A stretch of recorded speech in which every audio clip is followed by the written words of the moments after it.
guys, welcome back to the channel. Today's video, why women deserve less.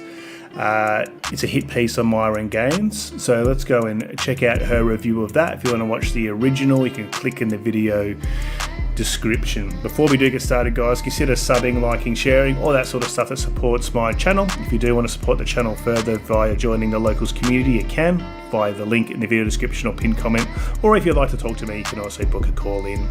Details are all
Yeah.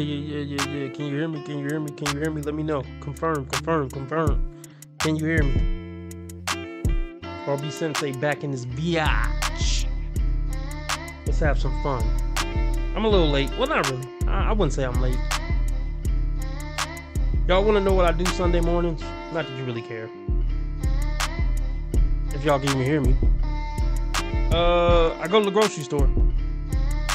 Get my groceries, I take my time, no rush. I just slow stroll Walmart and get my groceries and people watch. That's what I do Sunday morning. Come back, get me a meal. By the time I do all that, it'd be about 11, 12 o'clock.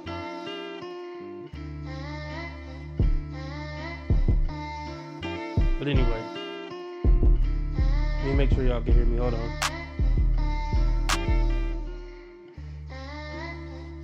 All right, y'all can hear me.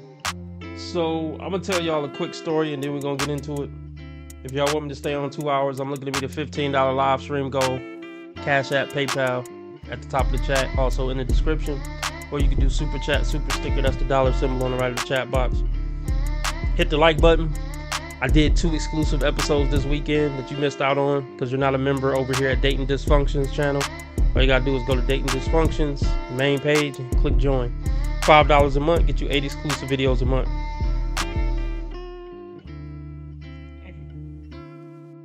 Less than $1 an exclusive, folks. Anyway, let me tell y'all a story real quick of when I was a young jit, a youngster. Just trying to make something of this world. Hold on. Most people just don't want to deal with them because on average, they just are not good, genuine people to be around. They're good to look at. They're good to work in brothels. They're good to try to take over a bar. They're good when they're handing you food as they're a waitress or they're on a call center call or something like that. But anything other than that, we really don't want 85% of y'all around. Just leave. Let's It's sad to see. say, but it's the reality on it. Yeah, let me tell y'all a story real quick. I'm gonna pull this up.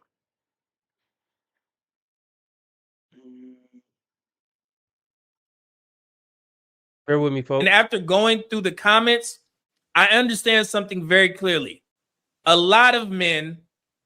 Oh, we're gonna have to go over this shit. Oh, I wanted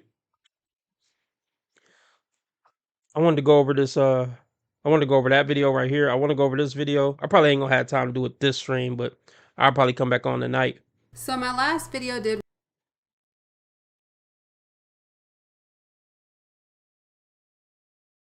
I'm over this. Yeah, shit. So if a nigga like, hey, damn, Stacks.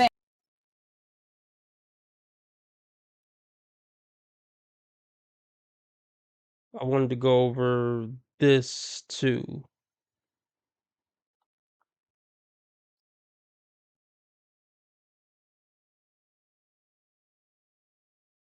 So we'll see what we get to.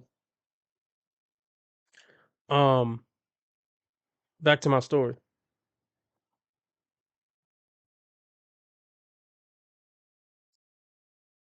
When I was a youngster, it was this one girl, right? She was kind of a dork. Like she wasn't bad looking at all. Um, but she was really skinny. She didn't have body yaddy yaddy yaddy. She would wear like this sideways ponytail that people would make fun of her for. She had braces. Like I said, no body and nothing. So she was just a dork. Wasn't nobody paying attention to her. She wasn't getting no attention from boys all like that. Nobody was really checking for her, right? But me. I was still willing to talk to her. I kind of liked her. I was, willing to be her boyfriend, the whole nine. And she would give me play back in those dorky days a little bit. Somewhat. She would give me a little play. Well, actually, she was my girlfriend for a little minute. She was my girlfriend. I'm trying to think of the time frame. Hold on, let me go check on my cookies so I don't burn them like I did last night.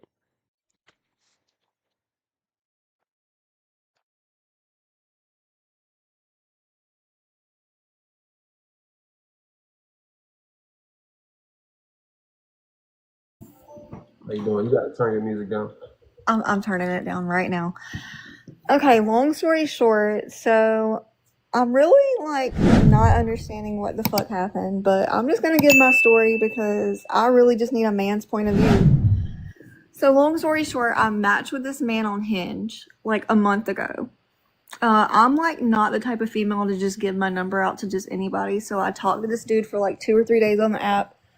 Then I felt comfortable to give him my number. Immediately, as soon as I gave him my number, he starts FaceTiming me. So, like, we hit it off, like, off rip. Like, we were on fucking FaceTime for 3 hours, first conversation. So, everything was going great. He wasn't in the country, he was in the DR. Long story short, he lives in Dallas, but he also lives in LA. He has 2 different houses. He used to be in the music industry, he's an artist, whatever. So, finally, like, we're talking for 3 or 4 weeks. Like literally on FaceTime every day. If he don't FaceTime me, he at least sends me text messages, like good conversations. It wasn't surface level. Like I'm not a surface level type female. Like I'm straight to the point. Like either we doing this or we ain't doing it type shit. So anyways, come to the point where he's back in the country and he's in Dallas and he ends up sending me money to come see him last week.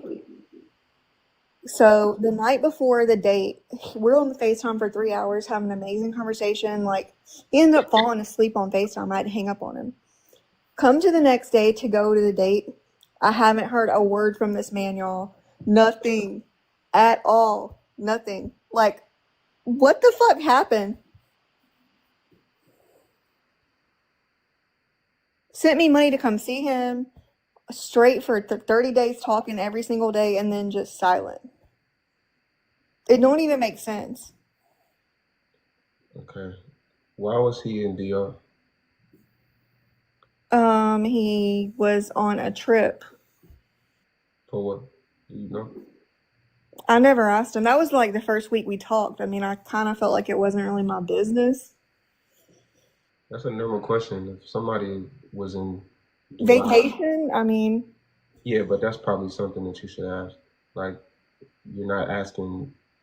It don't even have to be like a Snoopy thing. It's just, oh, you happen to be in DR. Oh, what made you go to DR? Because most people aren't in DR. So that's kind of a question that you should probably ask. You say he was in the music industry. What he's not aspect? anymore. He's a business owner now. This was like years prior. Okay, I still haven't. I mean, I had to put my cookies on longer, so I'm about to leave back to go check on them again. That's why I wasn't going to talk a lot. But I'm so tired of this business owner shit. That's such a vague statement. AKA drug dealer. He was in the music industry. Now he ain't in the music industry no more. He a business owner. So the nigga sell dope. Is basically what she trying to tell us. Anyway, I'll be right back. I just know he used to be in the music industry. He's not anymore. He's a business owner. Do he have a name? Is he known or not? So he used to write music. So does he have a name? Is he known or no? I mean, he's known, but he was telling me like writing music, like it's literally like you write a few lines, people pay you for your, like they pick your lines and they pay you for that. So it's like, And that's bullshit. I'm not in the music industry. I mean, I've been making music since I was a little kid. It's my passion. It's my love. That's not really a thing. This nigga just write a line here or there, and motherfuckers be like, "Let me buy that line off of you." That's not a thing. You either a songwriter or you not. I can see if he said I write songs and I got the publishing and I sell people the songs I write for them. That makes sense. That's the thing. But we just be in the studio, Bob, and I just write a line here or there, and they pay me for that line here or there. You can't make this shit up, man. kind of like dark web type shit. No, for sure. So does he have a name? Is he known or no? No, not really. I don't know. I didn't look him up in the music industry. He sent me music that he made. He had sent me music that he made. You probably should have looked him up. If you've been talking to a guy for a month who claims he's in the music industry and a business owner, probably something that you should look up. And as I'm saying this, I want you to kind of jot these things down in a mental note because there's already two things that you're not doing correctly and could have probably handled a lot of these situations and nipped a lot of this shit in the bud up front. How old are you? Probably old enough to not get ghosted. How old are you? I'm 35. And how old was he? 30. Okay. So that's kind of another one right there. Do you have children? I have one son, yes. Another one right there. Do you have children? No, he doesn't. Okay. What city do you live in? I live in Dallas. He lives in Dallas. Okay. So y'all was talking for a month, FaceTime, everything. How much money did he send you to come out? 500. And so he sent you $500. Why did he send you the money instead of just getting the stuff himself? Did he tell you? Yeah, anyway, I'm back. That shit sounded boring. But let me finish telling my story real quick so we can get on with the show. So back when I was young, the nerdy looking chick with did she have glasses? I don't think she had glasses. But she did had a sideways ponytail and she was skinny as fuck. Nobody was checking for her like that. She had no sex appeal whatsoever. I mean, don't get me wrong. I mean, boys are still gonna try to fuck. Probably. I mean, she probably got a couple offers for dick, but she wasn't hot shit at all, and she wasn't flourishing when it came to male attention. But that's when I was willing to fuck with her and trying to get with her. And she was even my girlfriend for a little bit, but of course she cheated on me, and we broke up. Um, but after a while, she kind of start doing her hair good. She grew some titties, and it was a wrap after that.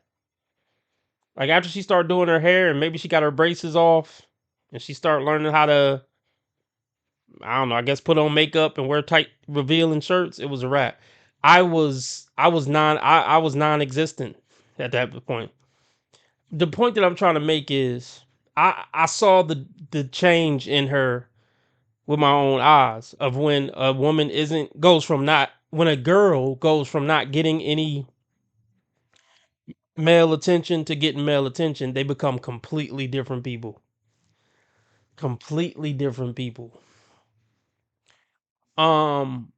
There's a family friend too that I know, and I knew her since she was a little girl. And all the way up till like 15, 16, she was the quiet, shy girl, probably kind of like the weird girl in school that didn't say much. She didn't have many friends, if any friends. Boys didn't like her. All of a sudden, she kind of grew. Her body grew. She grew ass and tits, and started doing her hair right, and grew into her face, I guess, or whatever. And she was a completely different person. Arrogant. She don't talk to nobody no more. It was just it was a complete 180 from the little shy, weird, nerdy girl I knew for all those years. When they start to get sexual attention from boys, expect them to be a completely different human being. Anyway, let's get into this. What Medium Man talking about?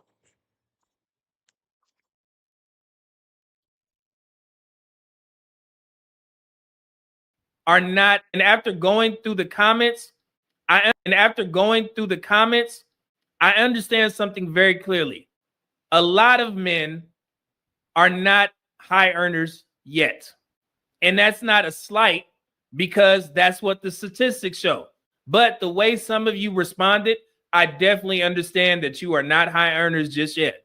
That doesn't mean that you can't get there, but the way that you respond, the way that you comment, the things that you say, I can immediately understand. So if you're newly earning, you may still be operating with the same dating habits from lower socioeconomic environments. And that's and after going through.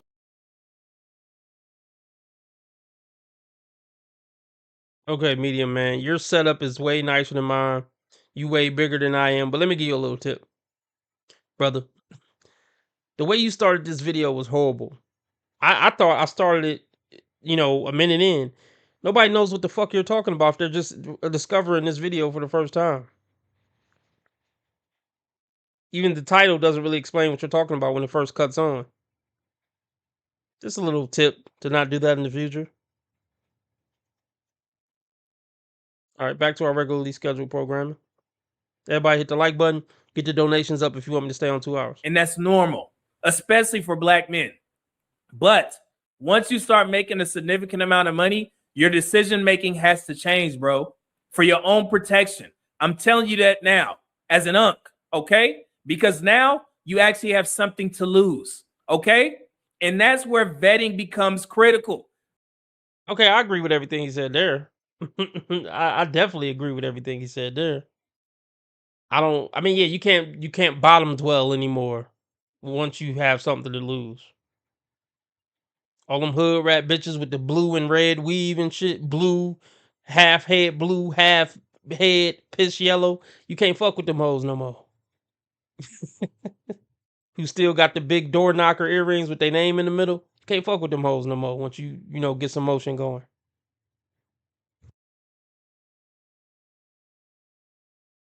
Something to lose, okay?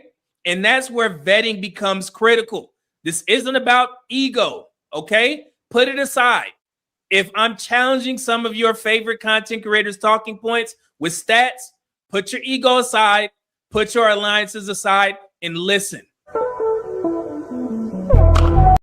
Well, here's the thing. Yeah, please. Hey, look. Yeah. Prove me wrong, Medium Man. See, that's the thing. I'm not afraid to come up off some of my red pill beliefs if he can debunk them with stats. But ultimately, it's not going to change. In my opinion, I don't think it's going to change the overall conclusion. that women aren't worth being in serious long-term relationships with, and most women just aren't worth being in the same room with if you're a man. I don't think he can find a stat that's going to change my mind on that general idea. And that women are just inherently toxic and demonic, most of them are. I don't think he's going to present a stat. Not all, but most, but I don't think he's going to present a stat that's going to change my mind on that. And most women are just unlikable people to be around, generally speaking. Even a lot of them that I would consider good women. Because just because you're obnoxious don't mean you're a bad woman. But yeah, I'm definitely open to having my mind changed.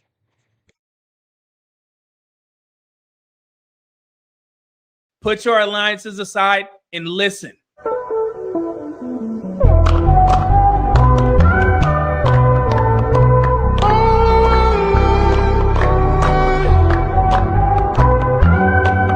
All right, hold on. I'm going to get my cookie. I don't want to miss nothing, so I'm gonna play this stupid shit again until I come right back. Matter of fact, I might as well keep playing some of this if y'all remember this. You're giving him money. I'm saying so there he could can be a have situation. I house. didn't say that I would do it for anybody. I'm saying I could see a situation where I'd be like, freak, like I just need to, like, I can help this guy for now. You know? I could see a situation where I win the lottery and then I could do whatever I want with that money after that. I mean, guess- again, like that's what we're kind of going back and forth, and we're living in the abstract. Right. Fair enough. Do you think society suffers though, but by not having both parents? I think children do.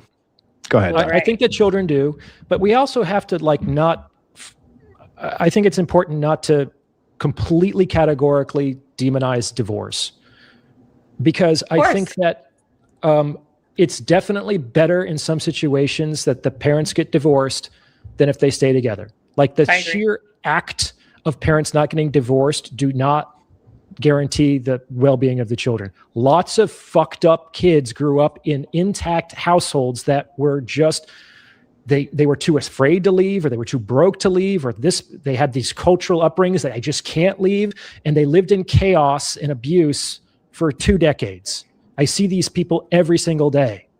I see those people much more than, oh, my parents got divorced because they couldn't get along.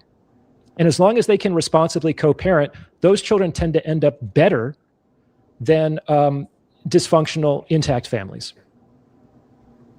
I could see that, but I will say about like Olia's point of having the father in the picture. I mean, statistics prove that kids that don't have a father in their life are more likely to commit crimes and all of these different things. I mean, that is true, right? Because that father, that man, should be instilling these values, right, and leading the family in theory to have all these things. So it's just interesting, this perspective of like men not getting married and just having this optionality to date whoever they want and sleep with whoever they want. I think marriage is sacrificial for both people. That's the whole point. I don't think it's about you at the end of the day, or it's so me, right? Like, I think it's, I don't know.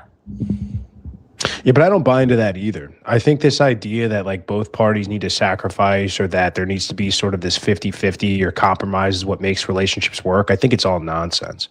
I think that what make relationships work is a strong, virtuous, leading masculine man who leads the family unit forward and makes decisions for the best of the family and the best of the relationship. And a woman submits wholly and 100% to that man and his masculine authority.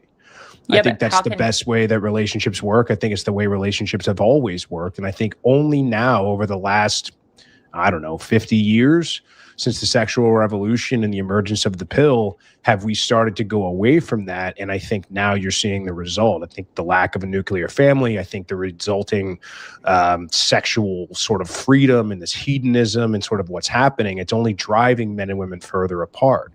And so I think one of the great psyops of our time is that we have tricked women, or society has tricked women into thinking that keeping a beautiful home and raising a beautiful family for a man that she loves and adores and that will take care of her and that will provide for her and lead, protect, provide, lead, and guide that family, that is slavery, while going to work for a man who will fire you for whatever reason or any indiscretion, that is somehow empowering. I think that's one of the great cons that's ever been pulled off on the human civilization. I'm with you, and I think feminism, is to. Let me address this real quick. At some point in their lives, a lot of women will admit, like, yeah, fuck being strong and independent and working hard for 50 years till I retire. They'll change their tune and say, okay, I'll suck dick and listen.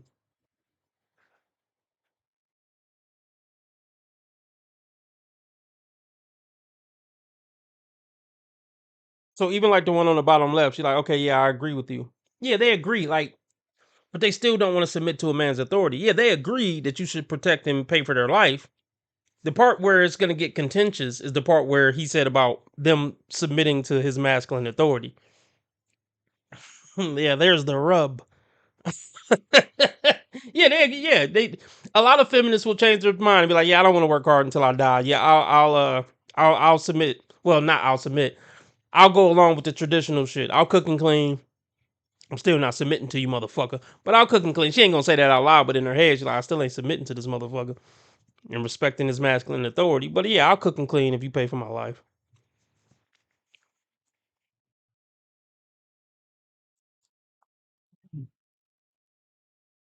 That's the disconnect.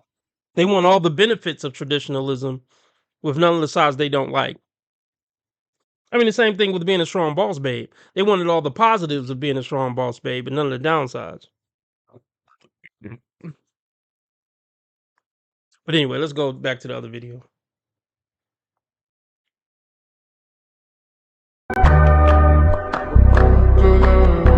Listen, guys, I got to be honest with y'all. I'm starting to realize something, man. I don't think that my channel is ready to have female guests right now. And the reason I say that is because of the way some of you responded to that last video. It wasn't even a controversial take. I simply showed a successful, educated Black woman, and somehow that turned into pushback. Somehow. Yes, I'm gonna tell you why. I'm gonna let you keep cooking because I want to finish eating my cookie. I'm gonna tell you why, sir. I simply showed a successful, educated Black woman, and somehow that turned into pushback. Somehow that turned into you guys insulting her for no reason at all. Now, we went over that video. And I get why they started insulting. I don't condone insulting, even though I do it on my channel. But no, like, I don't believe in just going to some woman's page and going in her comment section and just trying to roast her. Yeah, I don't believe in that. I mean, it's not productive. I roast a little bit for entertainment purposes. Not because I'm literally mad and I'm trying to hurt somebody's feelings or be cruel to anyone.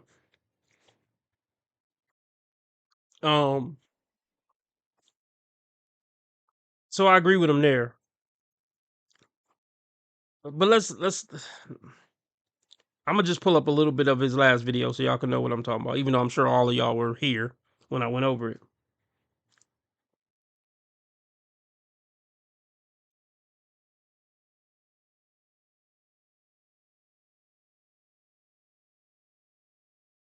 Where is it? Is this no? I'll marry a pretty fast food worker. Where the hell is she? Here she go.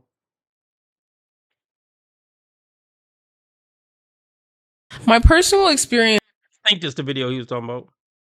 My personal experience is definitely the pool is smaller for a lot of different reasons, right? Like, okay. I feel like there are a lot of things about me that are just like very extreme. Like, it's not like she just went to an Ivy League school. She went to Harvard.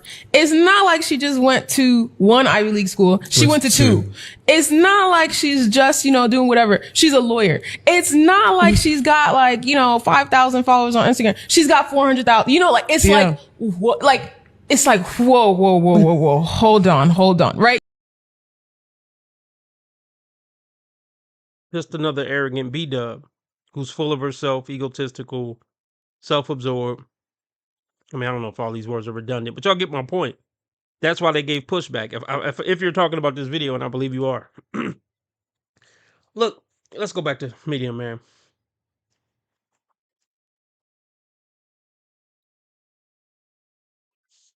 Okay, let's take this one slow. I'm not mad at female success, but after thinking about it thoroughly, I I believe in family. I believe that women belong under the instruction of men. I don't believe in female independence and empowerment fundamentally. I mean, sometimes there's certain situations where a woman has no choice. Obviously, I'm not knocking a woman for that. Her husband died or something, she got to get a job or something, whatever. I'm not talking about that.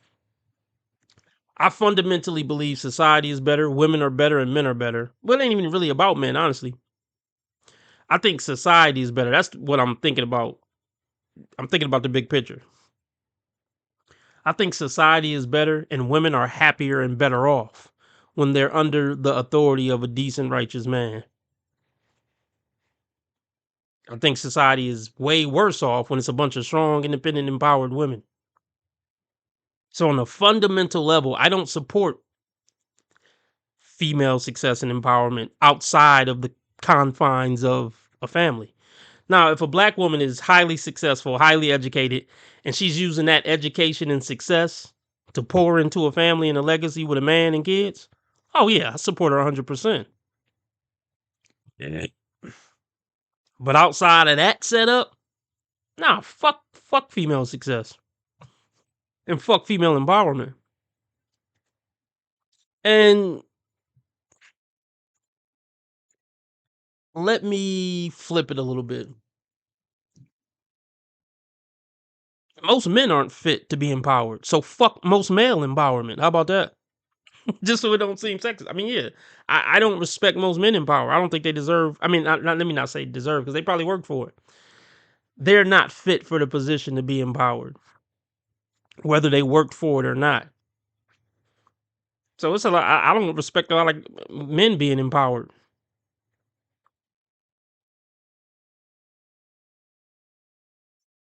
So let's put it like this.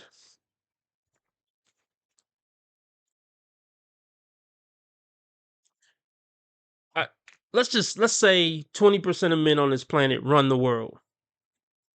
The big dogs, the leaders, the alphas, whatever you want to call it, the successful ones. 20% of men run the planet. If it was up to me, that would still remain the same, that only 20% of men run the planet, but it would be based on character, morals, integrity, intelligence. Like, it wouldn't just be based on he a hard worker or he got the grit or whatever. It would be off of, like, character, integrity, honor, morals, shit like that. Those are the elite men who would run the world. But the reason why you got so much pushback, Media Man, is because female empowerment, black female empowerment and independence is what the problem is, part of the problem. That's ruining the black family because now black bitches think they're better than black men because they got some degrees. That woman didn't say anything negative about black men. So that tells me that there's a disconnect. And that's why we're here tonight. Okay? The reason why I'm even doing this live is because it's starting to get frustrating watching some of these conversations in male-centric spaces. A lot of y'all are speaking with unverified confidence because of social media. Let me ask you this, Media Man. What is your end goal with all this shit? What is your, like, you won't hear you talking, you giving stats. All right.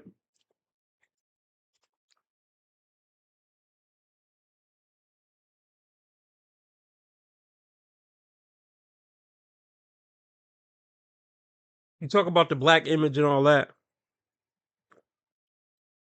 What's the end goal, Media Man? And propping up women for being masculine essentially is not helping us bring black families together. So that's why the bros is getting at you in a sense.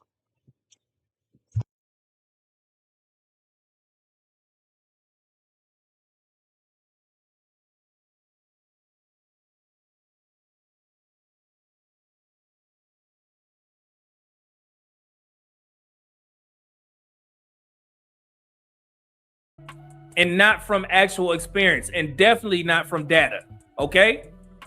You guys are repeating social media talking points instead of actually understanding the psychology and research behind how some people choose partners, choose their wives, choose their husbands.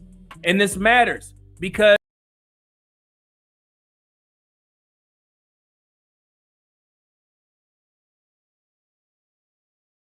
I'll be right back, y'all.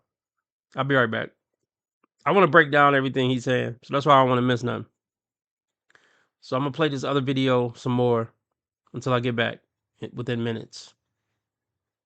To blame for a lot of that. I think it's gone too far in the direction of women's empowerment, to be honest with you.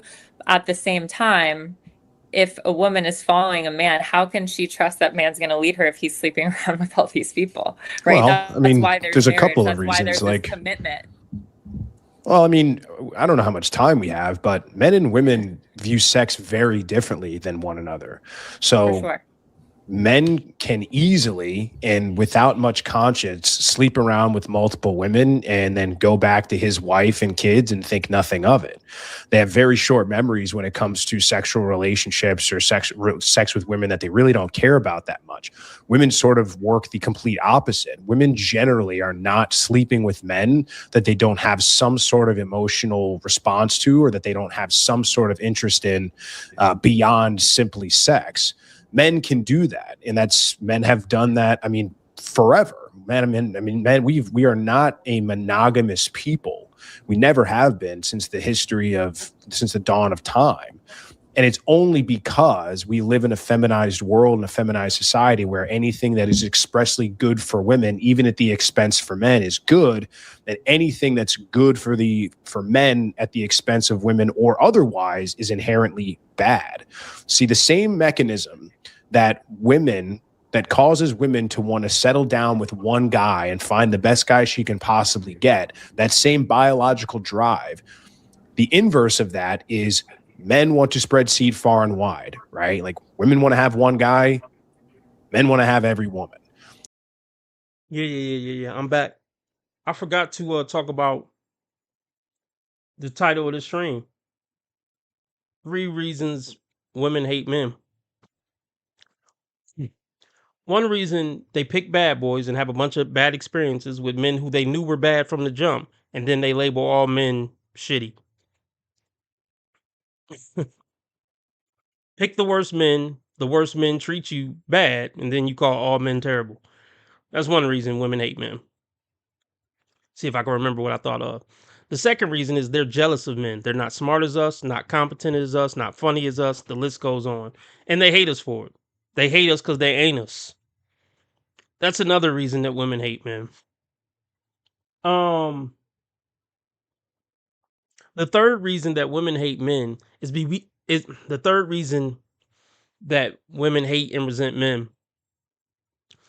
Because first off, 90%, well, let me not go there. It's because men can never live up to their expectation that we should be Superman. And they're repulsed once they realize, oh, he's never going to live up to my stupid Superman expectation. So fuck him. I don't respect him.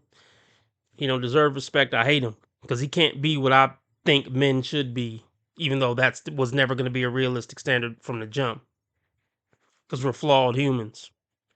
So basically, the third reason why women hate us is because we're flawed and they think we should be Superman. Those are the 3 main reasons why women grow to or learn to hate men. Thank you for coming to my TED Talk. instead of actually from actual experience, and definitely not from data. Okay? You guys are repeating social media talking points instead of actually understanding the psychology and research behind how some people choose partners, choose their wives, choose their husbands. And this matters because this is actually a part of vetting, guys. You guys asked for this. We talked about vetting, right?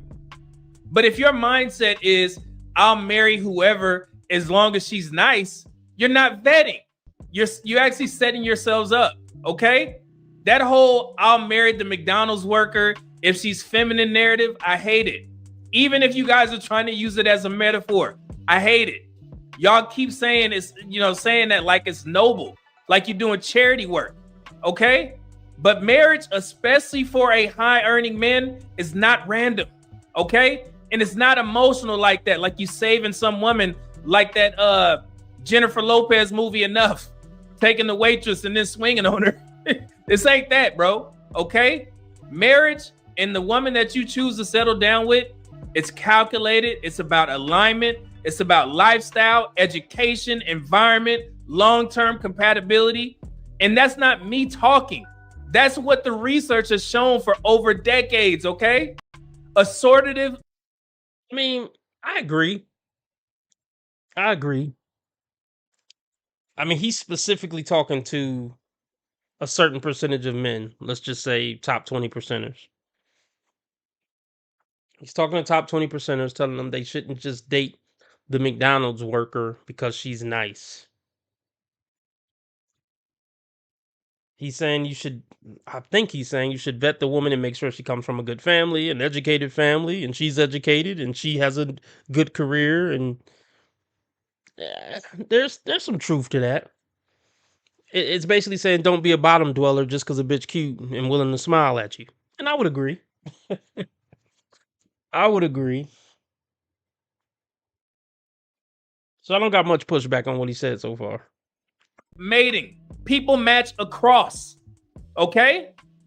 So when you say you don't care about a woman's education or income, I hear you. But what you're saying doesn't line up with how men actually move once they reach that level. And like I said, I saw this play out in real time.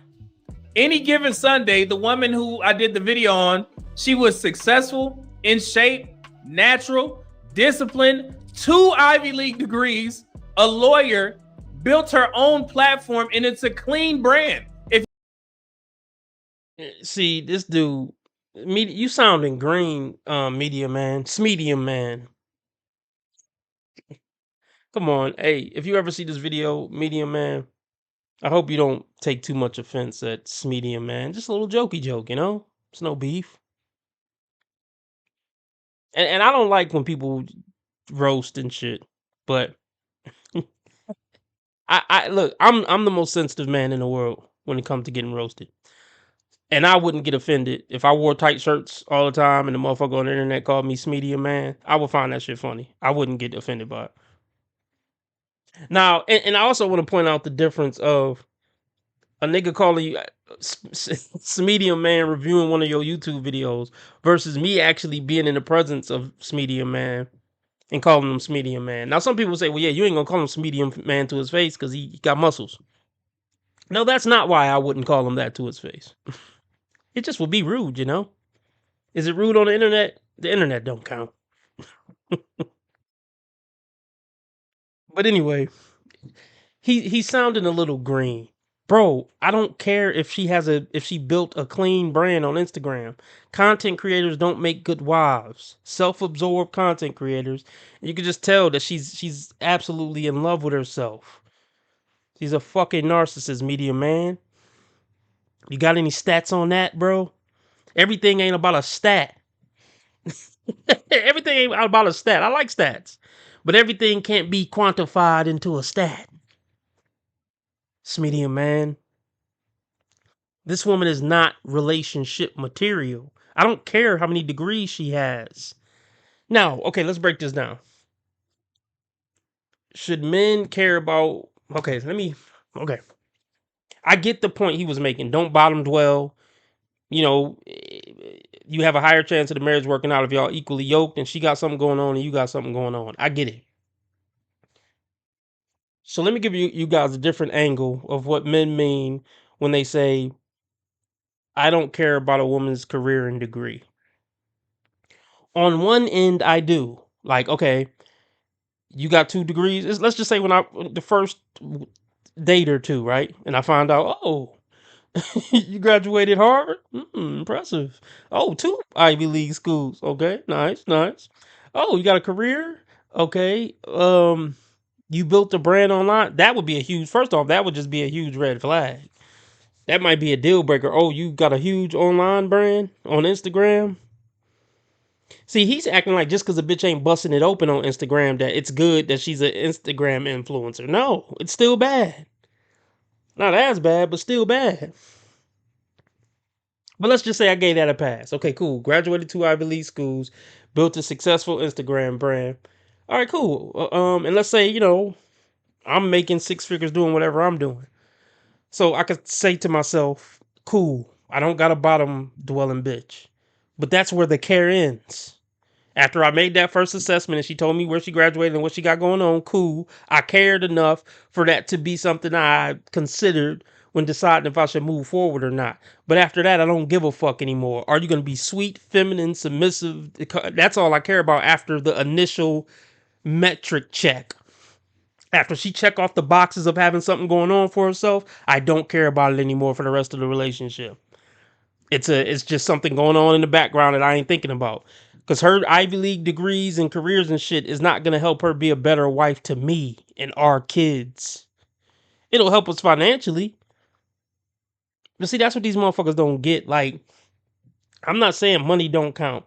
Money, whoa, I'm frozen. Wait, what? Can y'all hear me?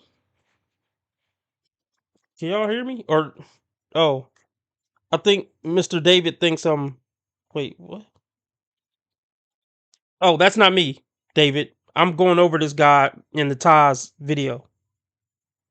I don't know if where's the confusion, but I think I know where the confusion was. Anyway, back to the topic. I hope y'all can hear me. Can somebody verify y'all can hear me? But anyway, um, money is cool, y'all. Money is cool. You need it to live. You need it for a lot of shit in life. But money don't make a family work. Cool. We make 300,000 combined. That's not gonna make our romantic relationship work in our household just because we make 300,000 combined. Okay, cool. We make 300,000 combined. That's not gonna make you a good mother. So cool. Medium man is saying if you make 150K, don't date a woman who make less than 70K. Cool. But that's where the mattering of it ends. I hope I made I hope that makes sense.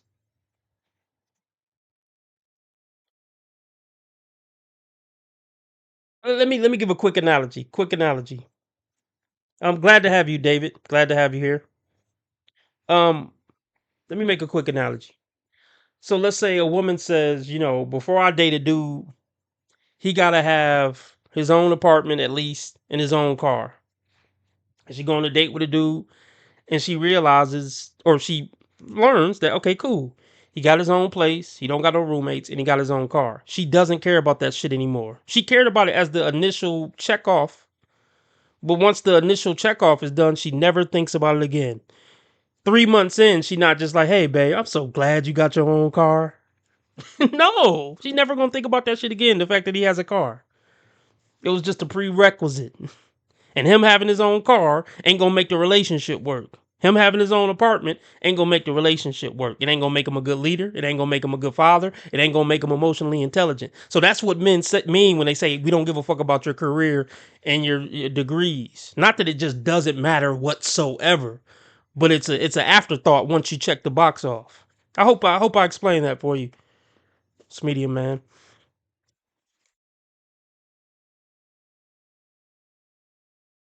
Discipline, 2 Ivy League degrees, a lawyer, built her own platform, and it's a clean brand. If you go to her platform, she ain't out there hanging out, titty free, booty hanging out, twerking. She ain't doing none of that shit, bro. Did y'all look at it? So we supposed to throw this bitch a party because she ain't doing degenerate, deplorable shit.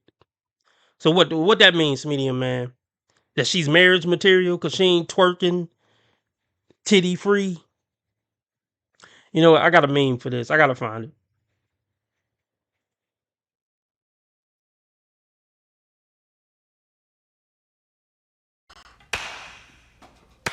Woohoo!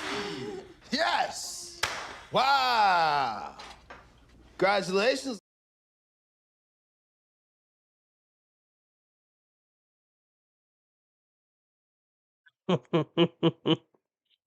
I just hold on. I'm see if I can find the other one.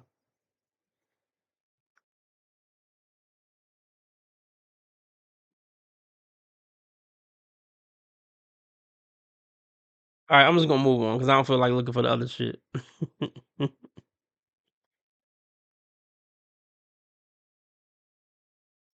This whole concept of women lowering their standard, bitch, you are the low standard. The fuck are you on about? I don't even lower my standards. You are the low.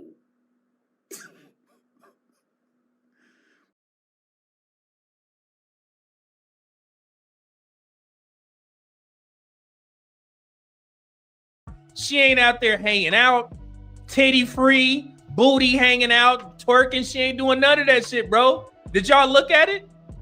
Got hundreds of thousands of followers, and instead of evaluating her properly, some of y'all reduce her down to nothing.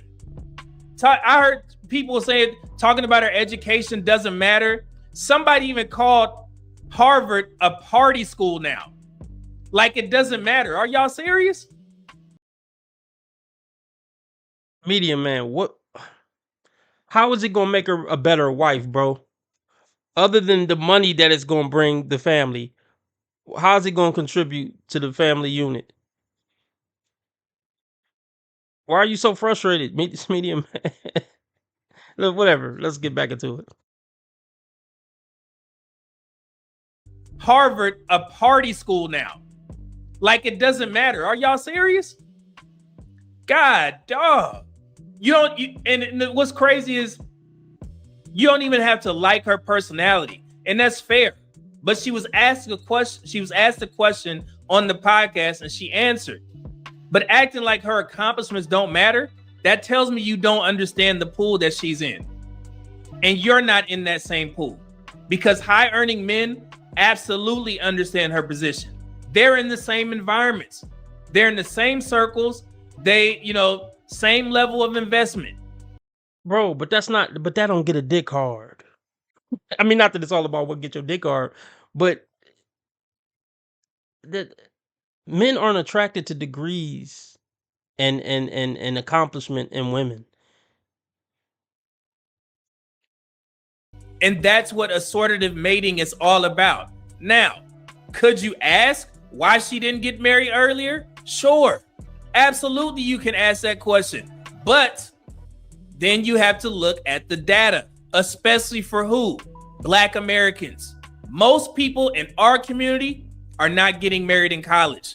The average first marriage in the Black community is in the 30s. Black women, 32. Black men, 33. Now let's talk. Black people get married the latest, and it's not that much off from the numbers of the other people.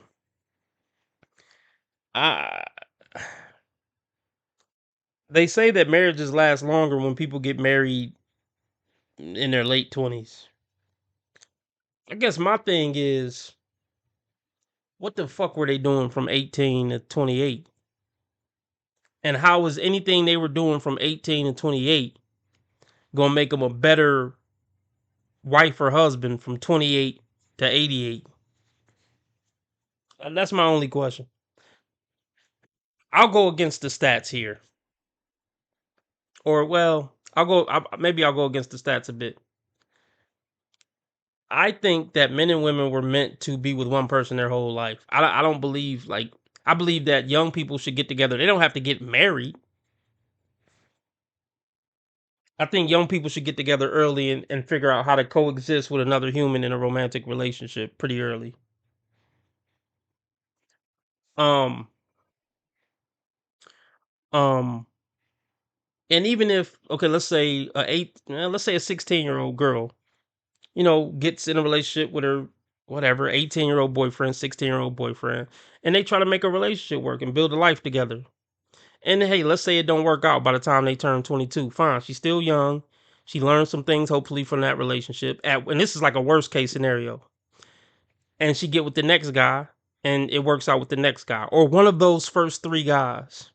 At worst case scenario. But these numbers scare me, fellas. That women are getting married at 30, 31, 32, 33. That usually mean a lot of dick before her husband. And in my opinion, I don't know what the stats say, that's not going to be good long term for their marriage.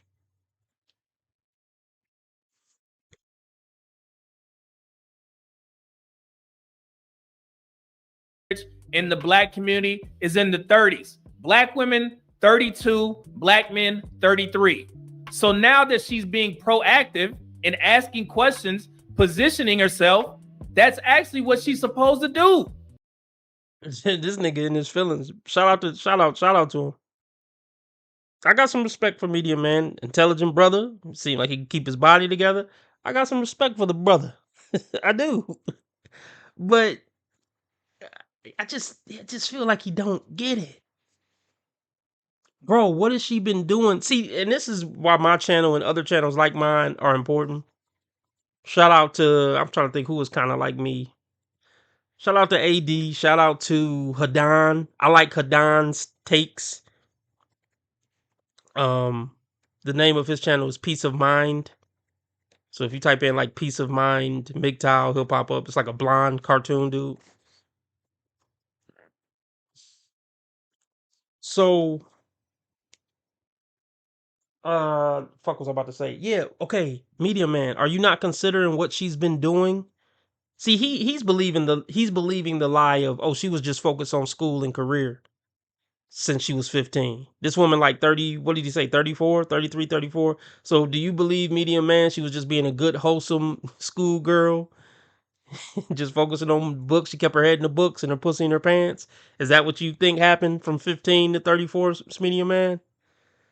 I'm not saying those women don't exist, but they're the small minority of, a 34-year-old successful black woman who is a virgin or close to it. I'll even give her, even if it was close to it, I'd be impressed.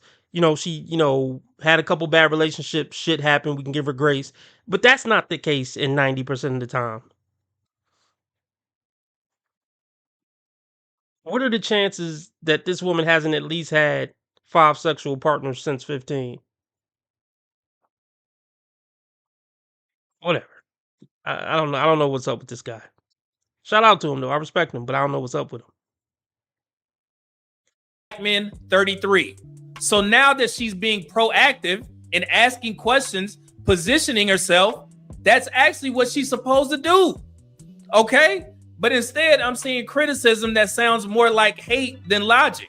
And I'm telling y'all right now, if you don't understand this before you level up, you're going to make decisions based on emotion instead of strategy. Okay? And that's how you end up in the bribe patch. No, don't throw me in the bribe. Don't throw me in the bribe. Don't throw me in the bribe. Shout out to Devin the Dude. I fuck with Devin the Dude heavy. Heavy. My nigga. Great hip hop artist. Great hip hop artist. My nigga. Anyway. This is a really good album too. Devin the Dude to the Extreme. That was a really good album, I think. If I remember right. Oh, something I want to talk about real quick before we get back into it. And I really didn't want to spend the whole... Y'all can let me know if y'all want to move on. I didn't really want to spend the whole stream on this video. I had some other shit I wanted to go over. But y'all let me know in the comments what you want me to do. If you want me to keep going over this or not. And let's get the likes up. I got 23 people watching, only 12 likes. Shout out to Smooth Professor if you're still here. Yeah, I don't understand why you wouldn't hit the like button. So since I don't understand that, I'm going to take it as disrespect. Please take your fat ass finger and hit the like button. But before we get back into this video, I want to show y'all what album I think is the greatest fucking rap album. Really my favorite album of all time. And easily the greatest rap album of all time. And y'all tell me what y'all think.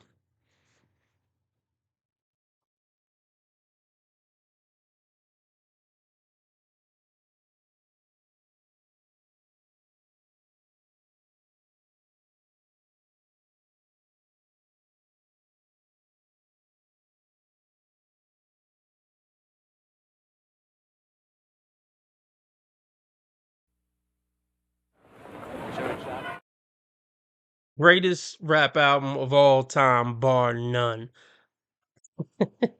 I love the dark, gritty feel. I love the passion, the subject matter. This is the best rap album ever. I would love to hear. I mean, I don't know what argument you would make that is not.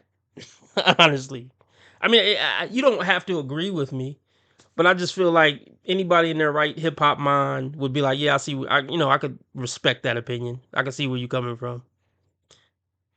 this is just, it's crazy how fucking good this album is, guys. I was listening to it earlier and I'm like, this shit came out in like 96. This shit is 2026, 30 years ago, and this shit sound fresh.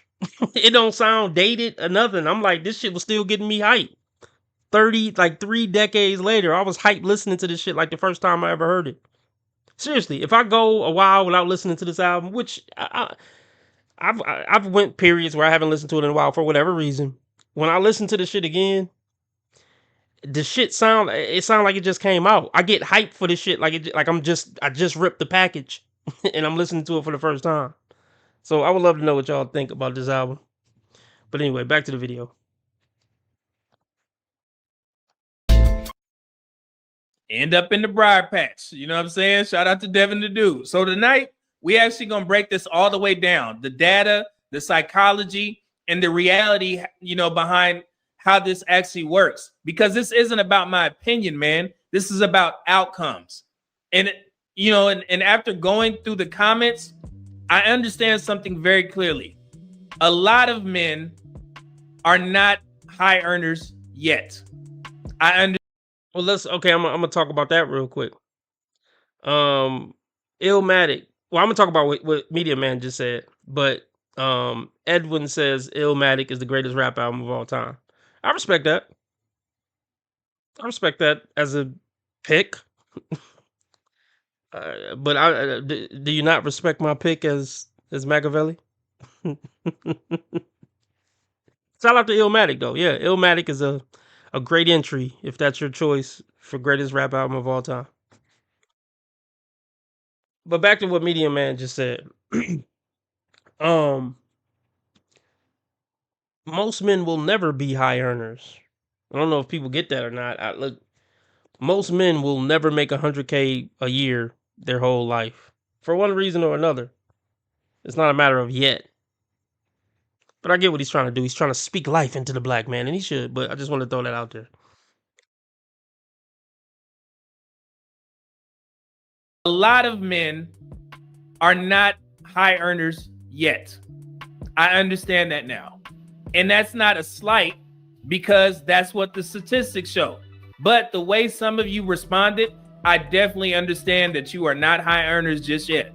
That doesn't mean that you can't get there, but the way that you respond, the way that you comment, the things that you say, I can immediately understand.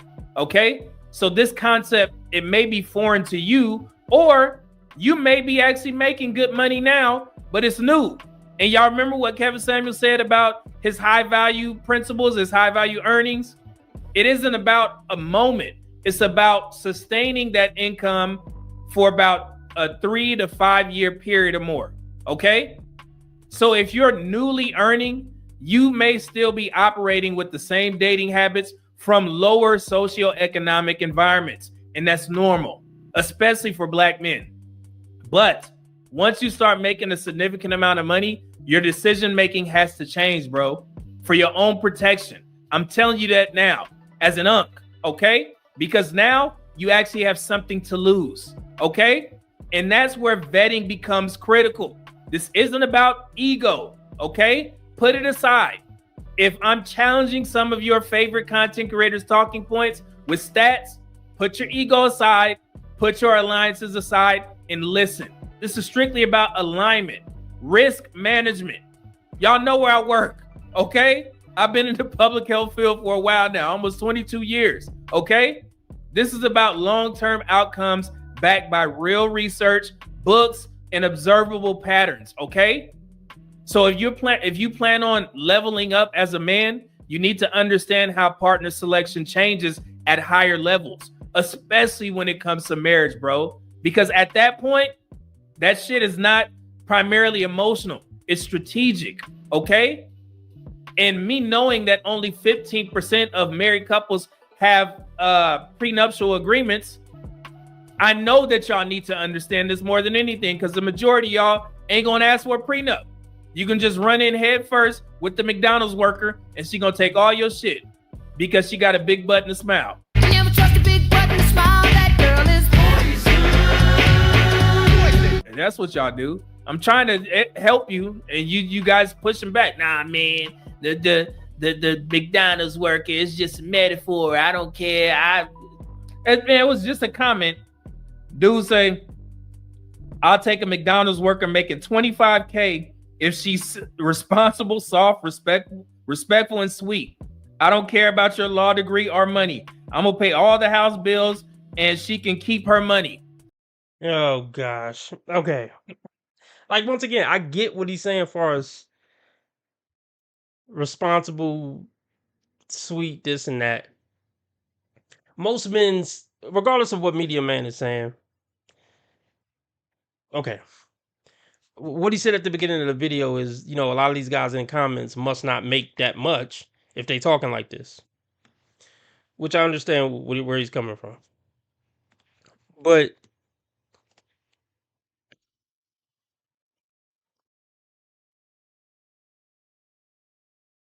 I don't fucking know. I was gonna say something, but I forgot. So let's just get back into it.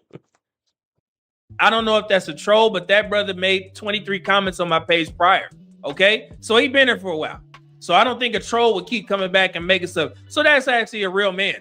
Okay, not in the sense that black women use it. That's a real brother. So I'm trying to help y'all out, man.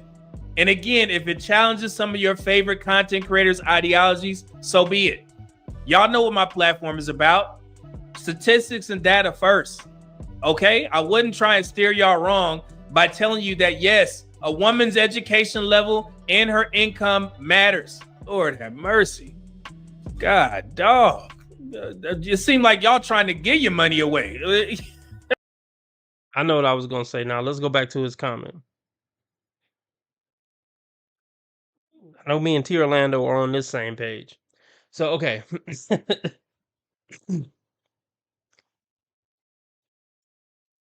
But you got to remember, Media Man, these bitches, even when they make $1 million a year, they don't want to pay bills like that. They just want to cover groceries when they make $1 million a year. See, when a woman work her way up to making $1 million a year just to look for a guy that make 5 or 10 million a year so she can keep her money to herself. Most women selfish as fuck. Women don't make the women don't. Let me go on this tangent real quick that y'all have heard before. Women don't become successful to work hard and go 50-50 with a man for a lifetime. That is not why women have ambition. So I can meet the man of my dreams and go 50-50 with him till I die. That's less than 5% of women who want to do that. I ain't talking about women who would do it if they had to. I'm talking about women who would take pride and honor in going 50-50 with a man for a lifetime. Not because she has to, but she want to, just to contribute and take some of the load off his back. That's less than 5% of women on the planet, in my opinion. So Media Man talking like he don't know that. But anyway, back to this comment.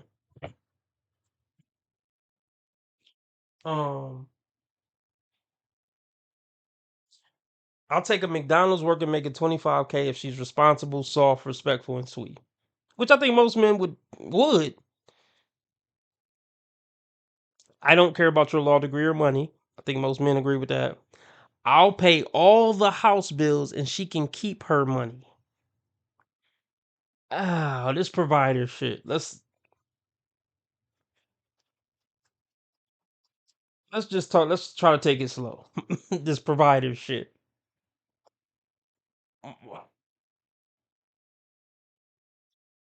Okay, if you had that mentality, you definitely shouldn't get married. I'll say that. You'll be fuck around and pay alimony. I don't know what all the alimony laws are, but just so in this hypothetical that he wrote in the comment section, would she continue to work or she can stop working if she want to? Because that's another thing too. Because okay, are you gonna have a family with this woman? Are you gonna retire her so she can raise the kids? So many things that I would want to know.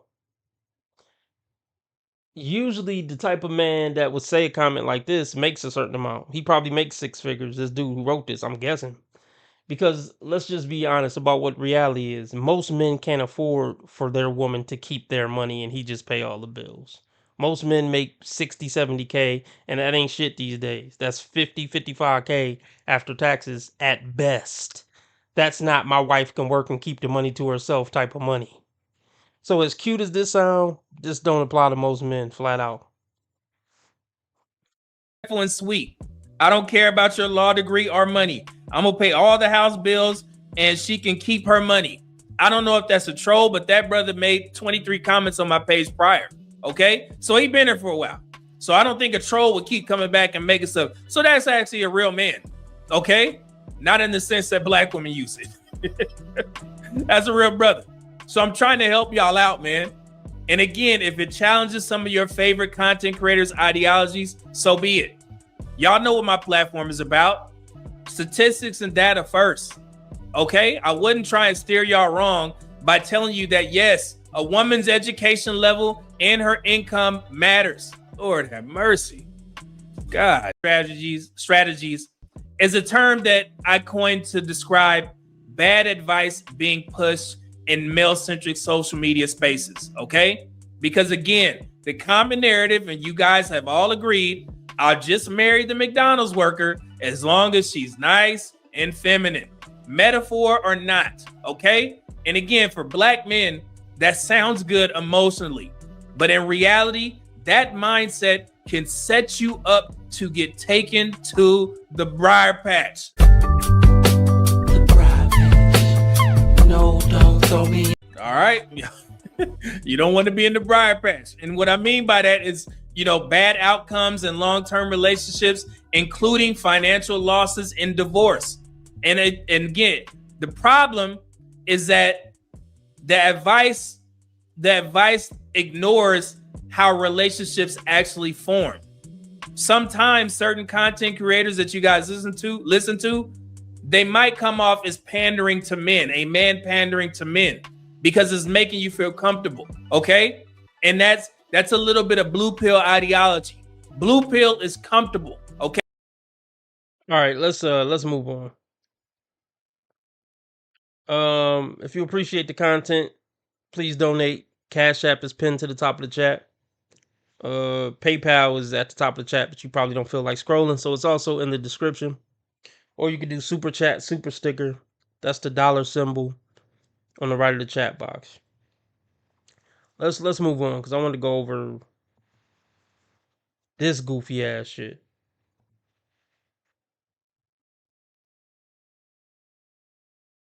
Now, but it's all good. Why? So I had bought him a Benz at 16. My child decides that he don't want a handout and he don't want anything. That's all I'm working for. He gonna Uber while he in college. He gonna Uber with a Benz in Memphis. Okay, but what's Oh, wrong? you know Uber with a Benz. So I confront him. We get in the car and I'm telling him, you can't do this. He get upright with me.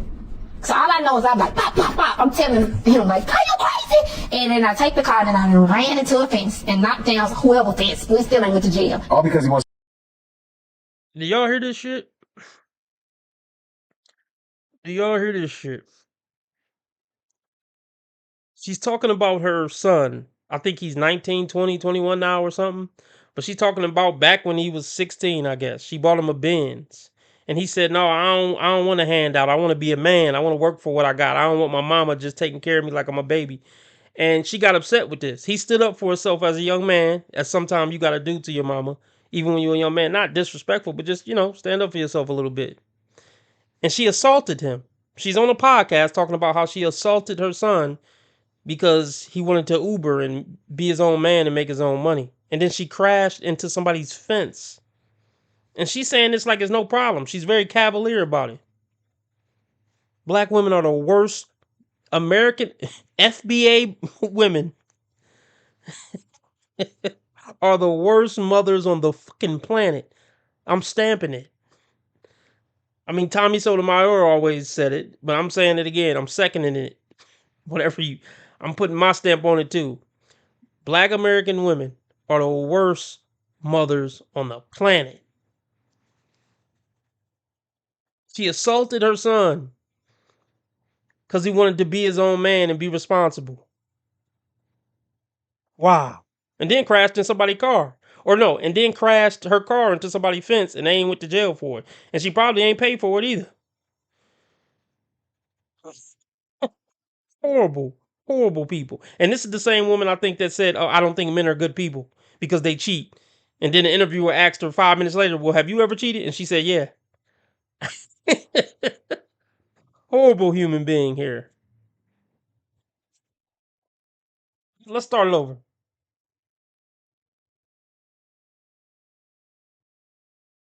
Now, but it's all good. Why? So I had bought him a Benz at 16. My child decides that he don't want a handout and he don't want anything. That's all I'm working for. He gonna Uber while he in college. He gonna Uber with a Benz in Memphis. Okay, but what's Oh, wrong? you know Uber with a Benz. So I confront him. We get in the car and I'm telling him, you can't do this. He get upright with me. So all I know is I'm like, pop, pop, pop. I'm telling him like, are you crazy? And then I take the car and I ran into a fence and knocked down whoever fence. We still ain't went to jail. All because he wants to Uber. Why would you Uber? Because well, I think it's commendable. He's showing you, Mom, I want to But why would you be, any money you make from Uber, I'm going to send it to you right away. That's why I work hard. Because he's saying, Mom, I'm 21. I want to be independent. But he wasn't 21 then. How was he then? He was about 19. He wants to learn the world and see the world because his mom created space for him to dream bigger. So that's a good thing. It is, but it's like, I would like for him to not have to be so independent. I would like for him to know that I'm there. I had my son when I was in college, so I remember my parents coming to take my child, and I let them have my child, and they never gave him back. Why are you getting emotional? I ain't. Yes, you are. They should have did. My child didn't have to be raised in the industry. You know, my child didn't have to go through the weird industry. But now that makes sense. Is that why you don't want your kid to feel now that he has to do all that extra stuff because you were making up for it earlier? Oh my God, I want my child to just call me all day. This is sad. It's all about her. She wants to feel wanted/needed by her son. Yeah, this is that yeah. This is that son husband shit. She can't keep a man to save her life, and she doesn't want her son to move on with his life and get the fuck away from her toxic ass. And this is, I would say this is most black women. Especially with sons. They feel like it's their son's responsibility to keep her happy and make sure she all right and take care of her. No, he has his own life. He want to go build his own life. Her giving him money is a way to keep him close to her. And to some extent, it's, how can I put this? To some extent, it's natural for parents to want to do things to keep their children close, but you're going to have to let them go. But this is on some next level toxic shit.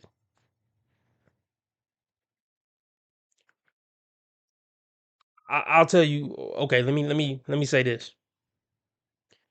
Most 7-year-old boys got more sense. More 7-year-old black boys in America got more sense than the mama that's raising them. So her son damn sure got more sense than she will ever have at 21. And hopefully, let me not say that. He needs to create some healthy distance between him and his mom. I'm not going to say to hate her for life and never talk to her again. But he needs to draw clear boundaries and he needs to dictate the terms of the relationship. Because this bitch is batshit crazy. And she's going to try to destroy and ruin his life. If it means he'll be closer to her. She'll sabotage his whole life for selfish reasons. And this is most black women in America. And honestly, it's a woman thing in general. Women are just evil people on average compared to men. They just are.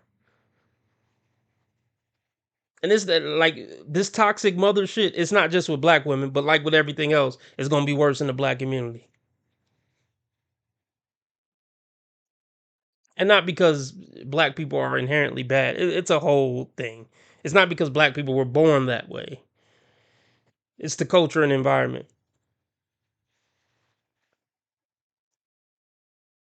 And conditioning, if you will. But yeah, this is sick. And her parents stepped in and grabbed him at the right time. And I can see why. He wants to be independent and make his own money. Did he ask for a Benz? Why did he need a Benz at 16? Even if he didn't Uber, you don't think it's dangerous for a 16-year-old to be driving one in Memphis? And then 3 years later, he said he wants to drive Uber to be his own man. God forbid the boy wants to be a responsible adult. Then she took the car, crashing into somebody's fence. They still ain't got locked up yet. And y'all haven't talked in 2 years, because that was when he was 19. And you said he wasn't 21 yet. And so I'm assuming that he's 21 now. So they haven't talked in 2 years. I'm assuming, I didn't catch that part, but it makes sense. You can't be punching on a 19-year-old and expect him to still want to be in his mother's life. He been getting punched on since he was a kid by her. See, black women love emasculating their own sons and punking and trying to bitch their own sons. Once you still once you're at the point where you're still trying to hit on them and punch on them as a grown man, essentially, it's over. He has never fucked with you again. It's possible that she lost her son forever. And it's her fault. I can't feel sorry for her.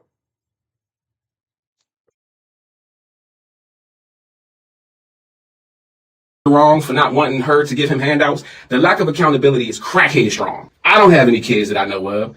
But let me just ask a question. Would this not be a cool compromise? Here's a great compromise. Take the Benz back, give him a used car. Let him Uber like the rest of America. He can save up his own money and get himself together. Or you don't have to get him a Benz. You could have got him a 2020, whatever year. Something, even if it's new, but it don't have to be a Mercedes. Could have got him a Forerunner, you know what I mean? A Fusion or something. Yeah, take the Benz back. And since he wants to be his own man, make sure he don't tell people he K Michelle's son. He can't even use words with the letter K. I don't care if the racist police is behind him in that Benz. He better call them the Ooh Lutz Land. You got music, you got a business, you got a product or service, but you're not making enough money off of it because you don't have enough exposure. DM or email me right now to get promoted on my platforms. Me and my child ain't talking right now, but it's all good. Why? So I had bought him a Benz at 16. My child decides that he don't want a handout and he don't want anything. That's all I'm working for. He gonna Uber while he in college. He gonna Uber with a Benz in Memphis. Okay, but what's wrong? You know Uber with a Benz. So I confront him. We get in the car and I'm telling him, you can't do this. He get upright with me. So all I know is I'm like, pop, pop, pop. I'm telling him like, are you crazy? And then I take the car and I ran into a fence and knocked down whoever fence. We still ain't went to jail. All because he wants to Uber.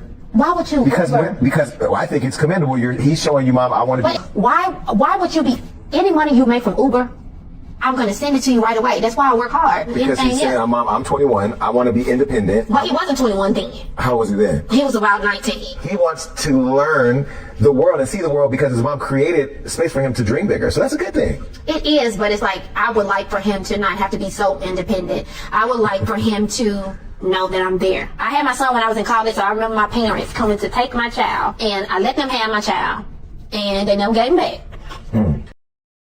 Well, you hear? Let me be clear. She didn't give a fuck about the kid, and now she having a change of heart now that she older and alone. If she had a man in her life consistently, she probably still wouldn't give a fuck about him. No mother is gonna give away their fucking kid. Like, see, okay, there's another angle. You could say she was doing what was best for the kid, you know, this and that, but no, she just wanted to pop pussy and stay living her life, her hot girl summer life. So yeah, you go ahead and take this fucking kid. Thanks. It wasn't because she was loving him. It wasn't because she loved him and wanted what was best for him. She wanted what was best for her, and she wanted to keep getting her pussy stretched out by all the exciting bad boys. And a kid was gonna cramp her style. And now she feeling guilty about it in old age. Now she old and bitter and can't keep a man to save her fucking life. That young man is right to stay the fuck away from this nut job. But I want to say this. I do want him to forgive his mother at some point in his life. Maybe he ain't ready now. These bitches can't help it. Everybody, all y'all listening, forgive your mom. She can't help it. She's a crazy nutbag. It ain't her fault. I mean, well, let me not say it ain't her fault.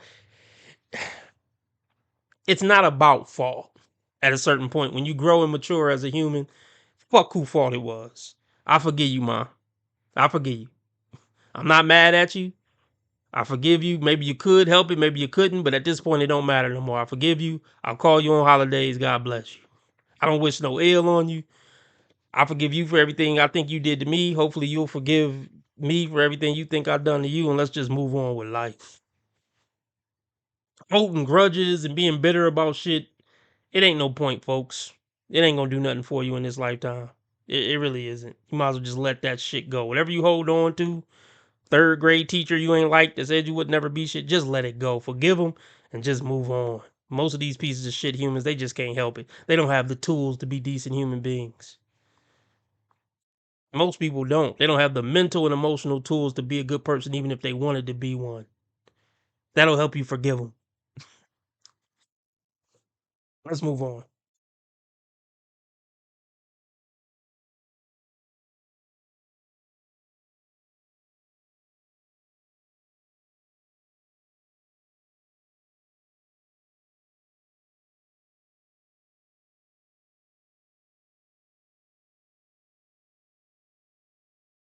married, but I'm very well aware that to be married is going to be a disruption to my life. And usually I'm in spaces where I'm the only single, right? And then they want to ask me the single question, you know, how are you navigating ministry as a single woman? And I always say, excuse me, I'm Brenda and I'm the wealthiest person up here. I got all my time. I can make any decision I want to make between me and the Lord. I don't got to ask nobody. I don't got to check with nobody. If I want to pick up and go to Switzerland in the middle of the week, I could do that. I'm wealthy. They got to figure out how to manage their time between the Lord and their kids and their spouse. I'm grateful. Yeah. Okay. Yeah. And we need to be more vocal about that because for so long, singles have been shamed for embracing the life the Lord gave them and finding contentment. I'm still going to live life. I also desire to be married, but my life is also not on pause while I wait for the Lord to reveal what he's going to do.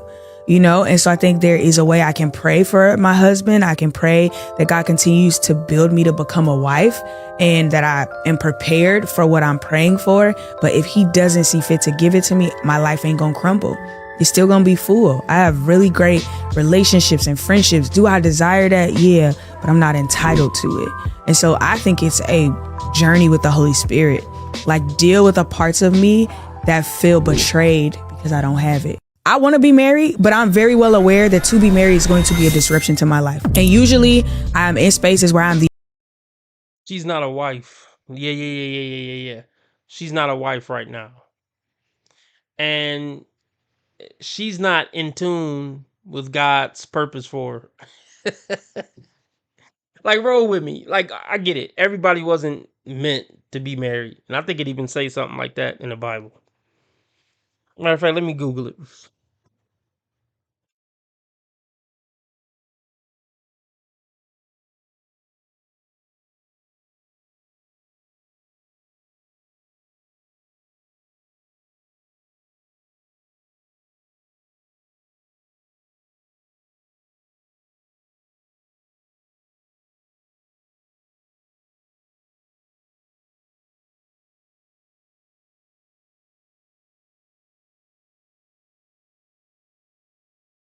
Okay, yeah. So there is something in the Bible that says it's okay if a woman is unwed, but she should just dedicate her life to God. But see, this is why I don't respect. She said some shit that sounded good on the surface, but this is why I don't respect it. She has options in her inbox, but she's going off of shallow worldly desires. That's why she isn't picking a guy from her options. And it's crazy because like she tried to shame people who have a family in there. That's how I know she's not healed and she's not in tune with God. Because she is bitter and butthurt about it. She's like, I'm the wealthiest person in this room. That sounded arrogant. That didn't sound godly. If that's what you say to people when they question why you aren't partnered. That isn't Christ-like. And then she was talking about, look, y'all got to do all this. I'm free to do whatever I want. Y'all got to try to manage and do this and get permission. That wasn't godly. So I call bullshit. She got plenty of God-fearing men in her inbox right now who she can make a relationship work with, but she's holding out for 6'3", chocolate, handsome dude with charisma and swag, and that ain't godly. So I don't want to hear this horse shit she talking about.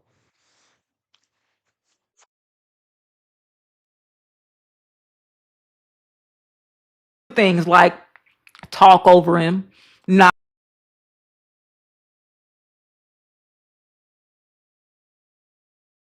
I think that we are disrespecting men and we don't know. We do things like talk over him, not listen, or something simple like you tell him to do a task, you go behind him and finish it as if, and what you're saying is you didn't do it good enough. You know, we may cut him off when he's speaking or not value his hobbies. It's certain things that we do that it's not, disrespect is not always loud and cursing. A lot of times we as females think I wasn't disrespectful, but being disrespectful can be silent. And I think that we forget above anything, a man needs respect. And if you don't know, and sometimes let me say this, sometimes respect is subjective because what one man feels is disrespectful, another man may not.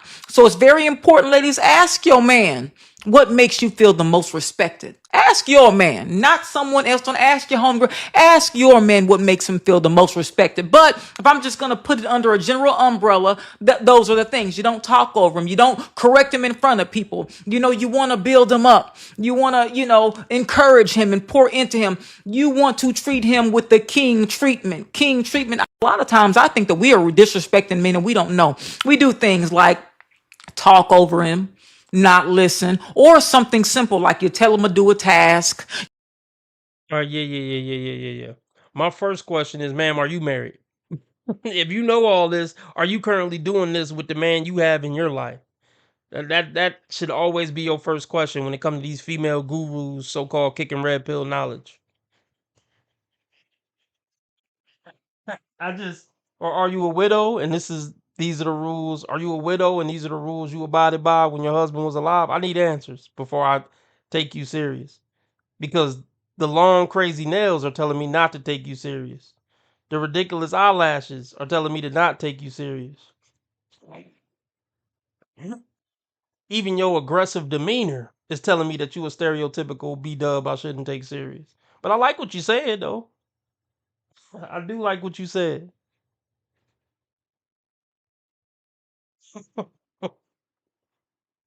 But here's my thing. Look, they're never gonna do it.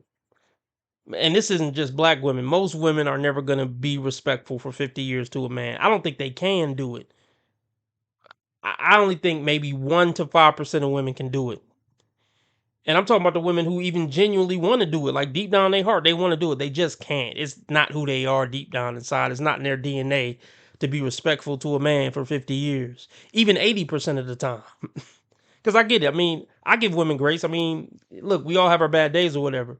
But they don't have it in them to be respectful to a man 65% of the time for 50 years straight. I just don't believe 95% of women have it in them.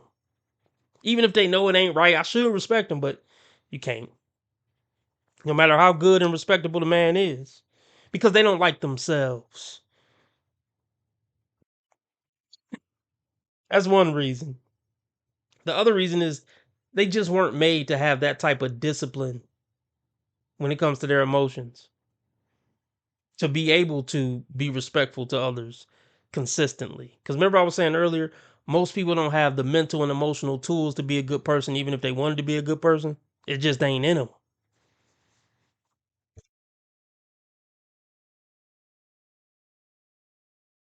Take? What does it take? Let's say for a man to have you like, yeah, I fuck. What does that take? For them to not see me as a strong, independent woman. Like when men see me as strong, independent, it turns me off. It's like when I'm in a relationship, when I feel like I'm still operating in the same independency as I was prior to the relationship, it's not worth the relationship. So at the same time, I feel like a lot of dudes, since you have money, they think, oh, I ain't got to do that because she got money. Exactly. Or they feel like I can just handle a lot because I've been through a lot. You know what I mean? Like, no, I should be treated the same way as a woman who came with nothing to the table. Being a successful woman, what does it take? What does it take? Let's say for a man to have you like, yeah, I fuck. What does that take? For them to not see me as a strong, independent woman. Like when men. Oh, right. Women become successful as a hobby and an ego project. I told y'all, women don't become successful so they can go 50-50 with a man and contribute to their family's legacy and the family crest. They do it for an ego boost and to be able to brag on social media, I'm that bitch. But a man equals wallet. So if I'm with a man, he needs to disregard all my accomplishments and how fat my bank account is. He need to come in even though I'm a millionaire and still come pay all the bills. So if she make 1 million a year, she's still looking for a guy to make 5 million to pay all the bills and she can do what she want with her money. Your money is our money. Her money is her money. And okay, successful at what? She half naked sitting on the podcast couch. Showing your butthole on OnlyFans isn't success. I don't give a damn if you make $1 trillion doing it. I will never call showing your butthole on OnlyFans success. Now, I don't know if she has an OF, but I'd be willing to bet my left nut. Whatever she's successful at, it got something to do with her thighs being out like that. Even if she is a successful brain surgeon. Somewhere down the line, her sucking a dick or showing her body off contributed to her becoming a successful brain surgeon.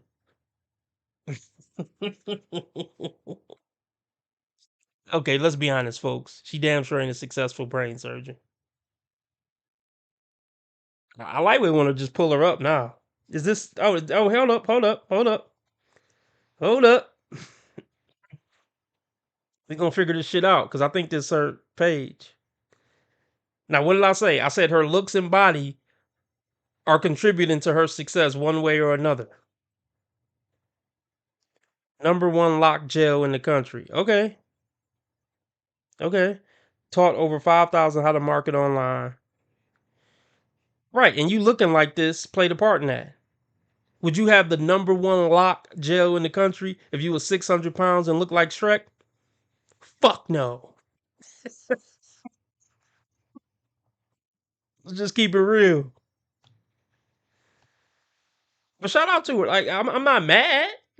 I'm not mad. But what do we have here? Exactly.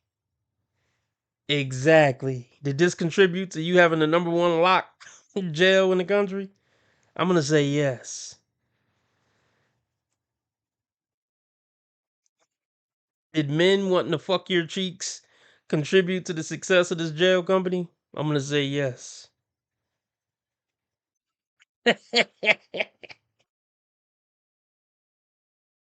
Can't make this shit up, folks. Just can't make this shit up.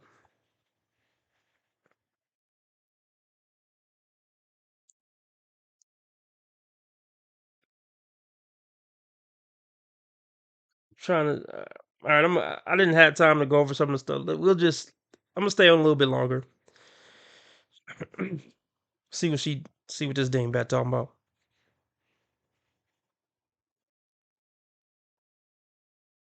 Really well. The video about feeling like a loser because I'm still single and childless at 34 years. So my last video did really well. The video about feeling like a loser because I'm still single and childless at 34 years old. And in the comments, I kept seeing the same question being asked, which was, what's your type, Brianna? And I've been sitting with that because the more I thought about it, the more I realized I think I'm incompatible with my own type.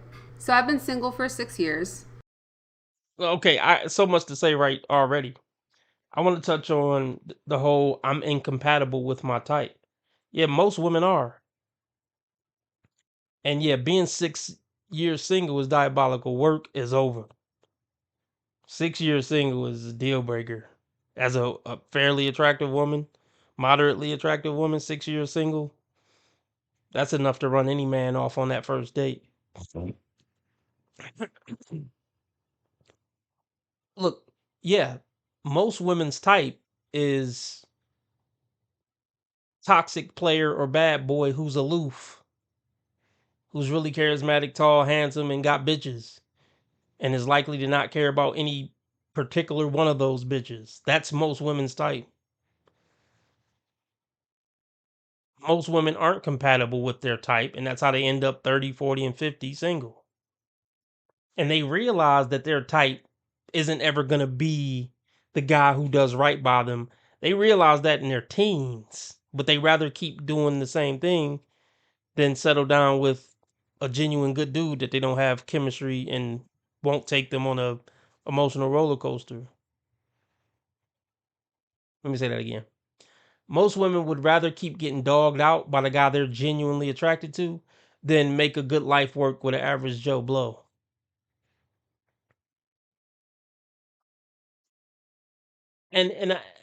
So I just want to stamp that again.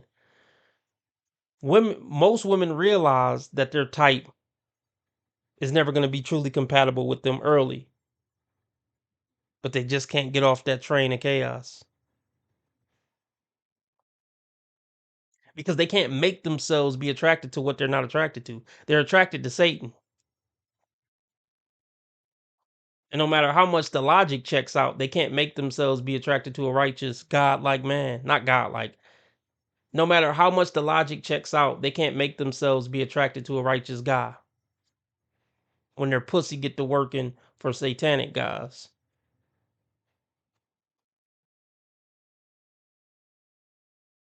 And let me touch on this real quick. I say it all the time. If a woman been on the dating market and looking for more than 1 year, she ain't a good woman. It don't take a good woman a year of looking to find a decent man and build a relationship with him. The number one sign a woman is a good woman romantically, she got realistic standards. And if you a woman who've had technically options for 6 years but ain't pulled the trigger on nothing, it's because you're a bad woman romantically. Good women don't stay on the dating market looking for longer than 3 to 6 months max.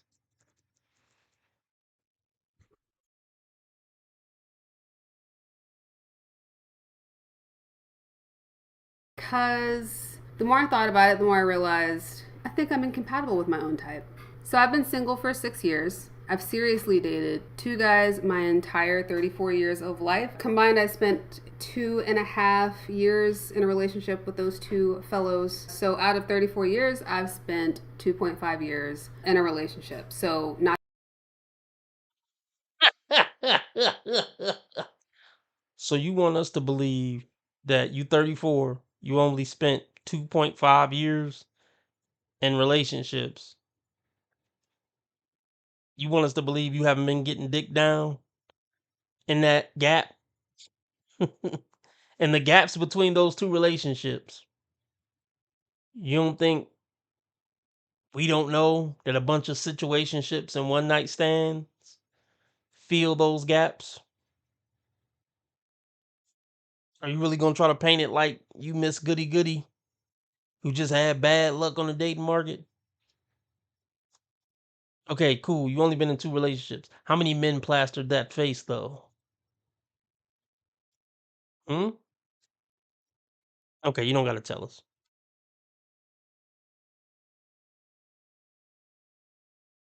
I've spent 2.5 years in a relationship, so not that much time. It's not for lack of trying. It's not for because I didn't want to. It's not because I am particularly picky, or at least I didn't think so. For a long time, I thought it was because I was doing something wrong. Like there was something definable and fixable about myself that if I could just figure out what it was, I could change it and become desirable to more people. But She was desirable to plenty. Like, do they think we this stupid? To more people, but I mean, no supermodel, but she's an above average looking black woman. Without, and she doesn't have a horrible body. I think one of her videos she showed her booty. It was nice. You had a million more options than the average 8 guy has. I don't want to hear this horse shit. You had every opportunity to settle down and get married to one of the hundreds of men who shot their shot since you were 14. Boys and men. Boys to men. You get it.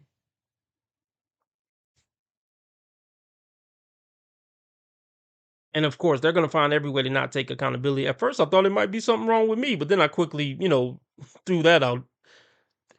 First, I thought something might be wrong with me, and then I quickly threw that idea out. That's ridiculous.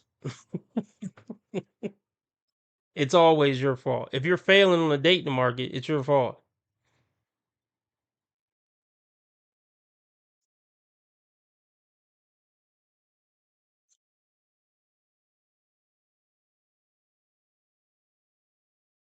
and become desirable to more people. But I think the problem is actually a little bit more structural than that. Welcome to my channel. My name is Bree the Womanican. I am Bree. Good to meet ya. I just want to give you like an example of a common theme in my life, something that I call romantically ghosting. I'll get into that a little bit later. So there was this guy that I met where I lived. I originally wasn't really paying him that much attention. He was very handsome. He did CrossFit. He took really good care of his body, but he just wasn't my type in particular. Well, I won't say he wasn't my type. I didn't know anything about him. Honestly, I couldn't tell you any detail about him. I was going to say I used to see him on the elevator, but I don't even remember that. My friend had an interest in him, so I went out of my way to try to include him in things that me and some of my other neighbors were doing. Well, that's weird. Wait a minute. Wait a minute. You found out your friend liked him, and then you could see his existence. Ain't that usually how it go? They don't find you attractive until they know that other women find you attractive. So why would you start inviting them to stuff if your friend liked them? You fucking snake.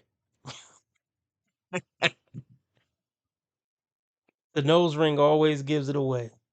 Maybe I misinterpreted something. Let's continue.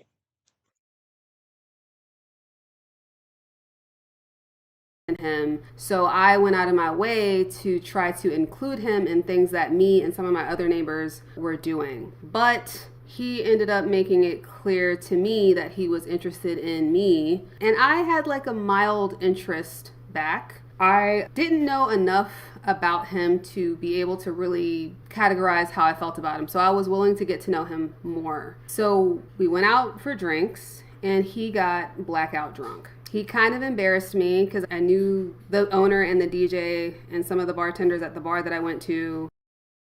How well did you know him? Hey, did you hear that? She knew the owner and the DJ and some bartenders. Granted, all of them, well, the DJ was probably a man. The owner was probably a man. Bartenders could have been women. Or would they be called baristas? Or is that coffee? Look, y'all can educate me below. I love how women really think we're supposed to believe. I just really love how women think we're so dumb to believe that when they're not in relationships, they're just going to work, coming home, going to school, coming home, reading the Bible and knitting sweaters. Like they're not getting donkey fucked, at least here and there in these, 3 and 4 and 5 and 6 year gaps.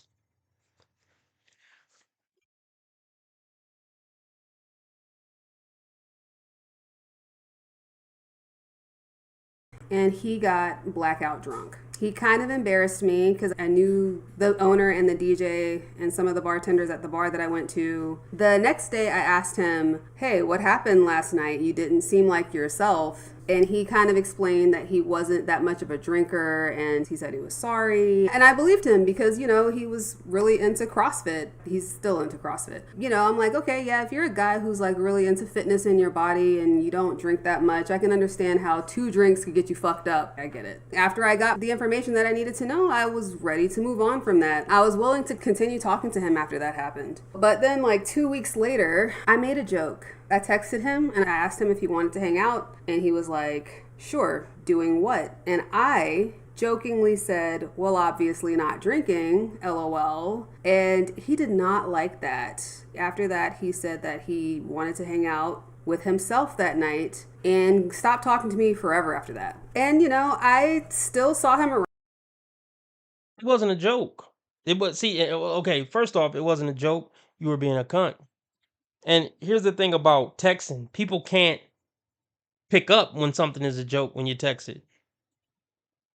They can't hear the tone of your voice, the context of the conversation. You know what I mean? So that was your fault. I mean, yeah, women are fuck ups. Yeah, you fucked that up. Bad joke, bitch. Shout out to bro. That's how men should be. Bitch offend you one time or say something you don't like, cut the bitch off.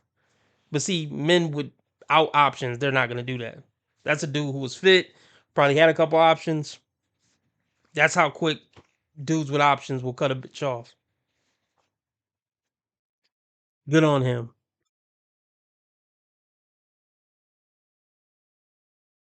Self that night and stopped talking to me forever after that. And I still saw him around. He was my neighbor. He lived in my apartment complex, but it was all like, hey, how are you? How's the weather? Type of stuff. It's really weird, especially because he was very handsy with me when we went out that night. He had said some things to me like talking to me and via text that you don't go from that to hidely ho, neighbor. Yes, you do. Yes, you do. He was just trying to pluck. Why don't these women get that? He was just trying to get off a couple times. Him being handsy with you doesn't mean he likes you as a human. Are women really this dense? Him texting you a couple sexual innuendos and being handsy on the date don't mean he was genuinely into you as a person. And when he saw who you were genuinely as a person with that stupid joke, He bounced. If I had to sum up why women get ghosted, because women aren't likable people. And once you get past fucking them a few times and you start seeing what their personality and character like, there's nothing to stay for. That's why most women get ghosted. When the hype of her being cute or wanting to fuck goes away. And they actually get to spending time with you and seeing who you truly are. That's why they ghost you. It wasn't because they just wanted to use you for sex. I mean, I'm sure that is in there too, that percentage. But a lot of these tall, handsome guys that ghost these women, they really were looking for relationships. She just didn't make the cut. The more he got to know her, he realized this woman's a waste of time. And he got the fuck out of Dodge. Bars.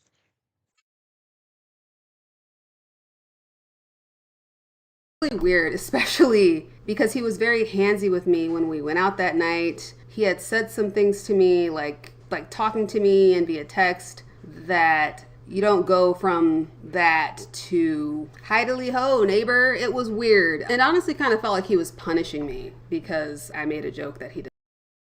You're not that important. That's what they don't get. They can't get it out of their head that they're not the star of the show. He doesn't care about your existence. You offended him and he ghosted you. He doesn't care about you. He's not trying to punish you. He's not laying up at 3 a.m. looking at the ceiling like, I hope she's feeling this burn. He's not thinking about you.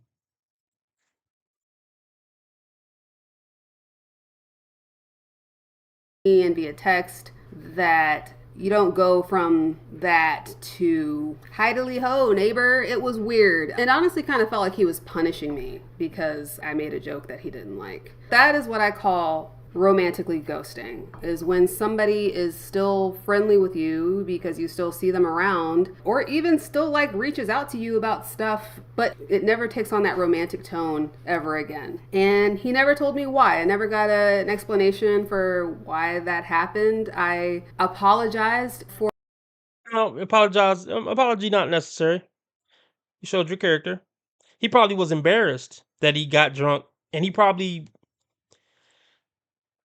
let you know that he was embarrassed that he got drunk on the first date, and you threw it back in his face as women do the next day when he tried to hang out with you again. Because you were still butthurt about it. So you wanted to throw another jab about it. And women never stop doing this, even in a 50-year marriage. And that's why my channel exists. Those little intricacies.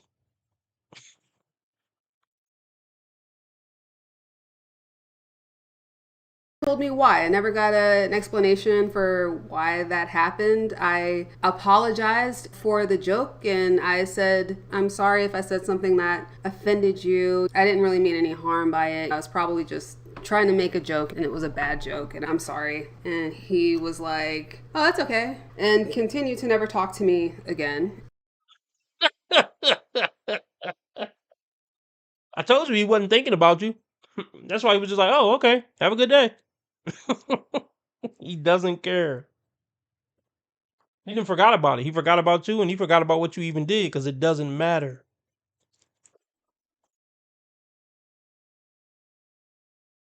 Oh, that's okay. And continue to never talk to me again. Never talk to me romantically again. I tried. I really did. I tried to maybe get a little bit more information out of him, and it just never happened. But I always do that. When I'm interested in somebody and they rescind their interest, I'm always like...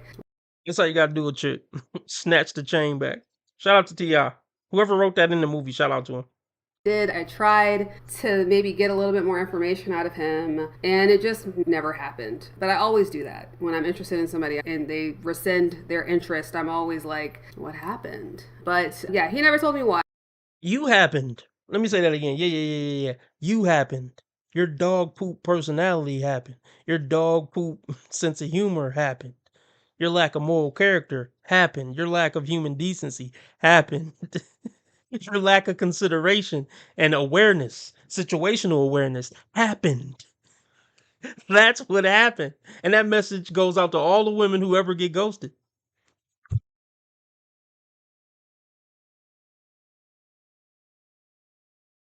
They rescind their interest, I'm always like, what happened? But yeah, he never told me why. And because he never told me why, I feel like I spent more time liking him than I should have, because I was still wondering, what did I do? I still had interest in the connection because I didn't see anything about him that made me go, oh, you know, I don't think so. It's going to be a no. It's going to be. Yeah, no. Him getting drunk like that, she claimed that she was willing to keep going, but she wasn't. That getting drunk the first time they met turned her off. Turned her off. Him getting drunk the first time they met turned her off, and she was kind of over it. The next date was just going to be a pity date or something. You know why she still like him? Because he had the balls to walk away. That will always gain a woman's respect. Even if she don't technically want to get back with you, she'll still respect you more if you just walk away. See, that's a lot of times why women want to come back. It's not even that the relationship was so great and she think you such a wonderful man and was such a wonderful boyfriend all the time. It's just because you had the nuts to leave her. And that signals, it just signals courage. And it signals that you're better than her and nothing, it signals that you're better than her and that you believed you was better than her. And that just signals status and masculinity. And there's nothing a woman loves more than a man that's better than her. Never take them back, though, by the way, fellas. Never take them back. I don't care how lonely you get.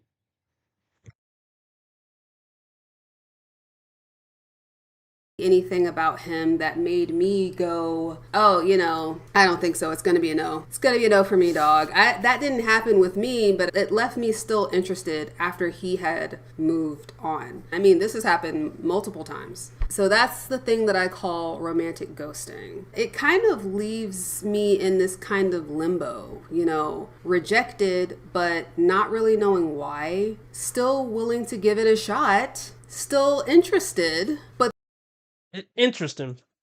What's interesting is she literally told us what she did wrong the first half of this video, and she's still acting like she don't know what she did wrong. You just told us what you did wrong and even apologized for it. You can't make this stuff up, folks. Can you imagine trying to negotiate with these terrorists? These emotional manipulative terrorists? These emotional manipulative terrorists trying to make a relationship work with one of them? Trying to reason with this type of nonsense?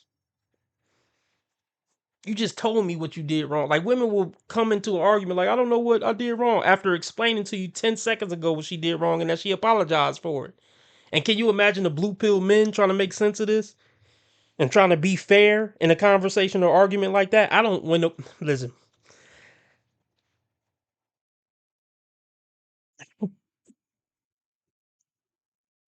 there's certain points in a relationship with a woman when they throw logic out the window, fellas. I'm not saying you should throw logic out the window, but that's when you got to switch into a different mode. That's when you got to go in full dominate mode. Bitch, you're fucking retarded. What you just said doesn't make sense. Go sit down somewhere. That's when just full domination mode got to come in.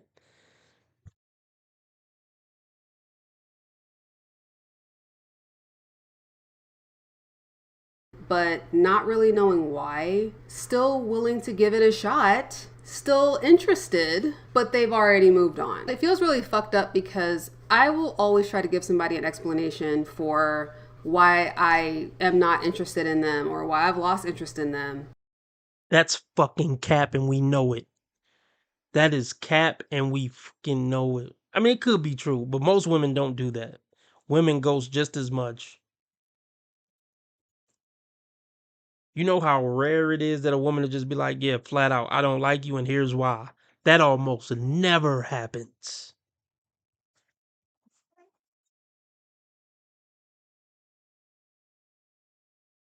I'll always try to give somebody an explanation for why I am not interested in them or why I've lost interest in them. I've told guys that I didn't like their politics or that they've given me little brother vibes, even though apparently you're not supposed to do that. But I just wanted to be honest. I've even told guys I'm just not feeling it. I just don't feel like we're compatible. And I just never get this in return. Well, except for that one Asian guy who told me he didn't like black girls, which I appreciated because at least I knew. I feel like I can't grow as a person if I don't understand what I did wrong. But if nobody ever tells me, then I always stay stuck. It also makes me end up giving people just way more of my attention than they deserve. Like, he would hit me up for favors, and I would confuse him hitting me up for favors for him having interest. And that happened for far longer than it should have. What kind of favors? What kind of favors? Flexual favors? I mean, I just doubt that he called her and asked her to help him move. Or who's your tax guy? Can you tell me your tax guy?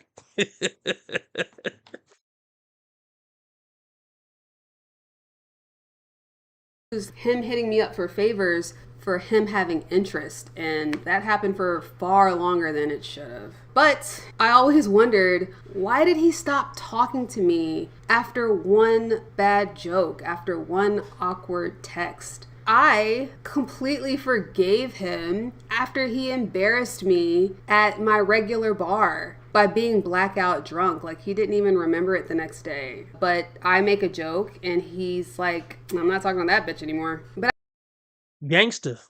I'm telling you, bros. I'm telling you. That was gangster, and that's how you need to be. Cookies all day. Can't have these. But yeah, look. This is something women don't get either. Because first off, they don't understand men. If women understood men better, they would know what turned men off on average. She might have mentioned something about knowing the bartender, the DJ, the owner, the cook, the janitor, and that might have turned them off. Like, nope, this ain't relationship material. But she doesn't know. She doesn't know men good enough to know that would have turned a man off. Because when the conversation they probably had after about him getting drunk and embarrassing them, probably what turned him off.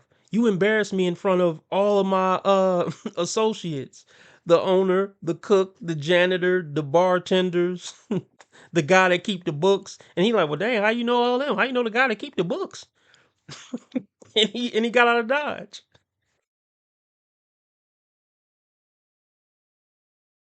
embarrassed me at my regular bar by being blackout drunk. Like, he didn't even remember it the next day. But I make a joke and he's like, I'm not talking to that bitch anymore. But I think it's because he had options. But before I get into that, so what is my type? When I strip away all the surface stuff, what I want is pretty simple. It is what most women want. A man who is emotionally stable, financially stable, takes care of himself, takes care of his health, both mental and physical, has his own friend group. So, you know, he doesn't have to like rely on me for entertainment all the time. He's got his own life outside of me. And obviously is gonna treat me right and respect me. And And what guy is that, guys? She didn't mention everything on the list, trust me. She didn't mention everything on the list. So what guy is that she just broke down? I'll show you what guy it is.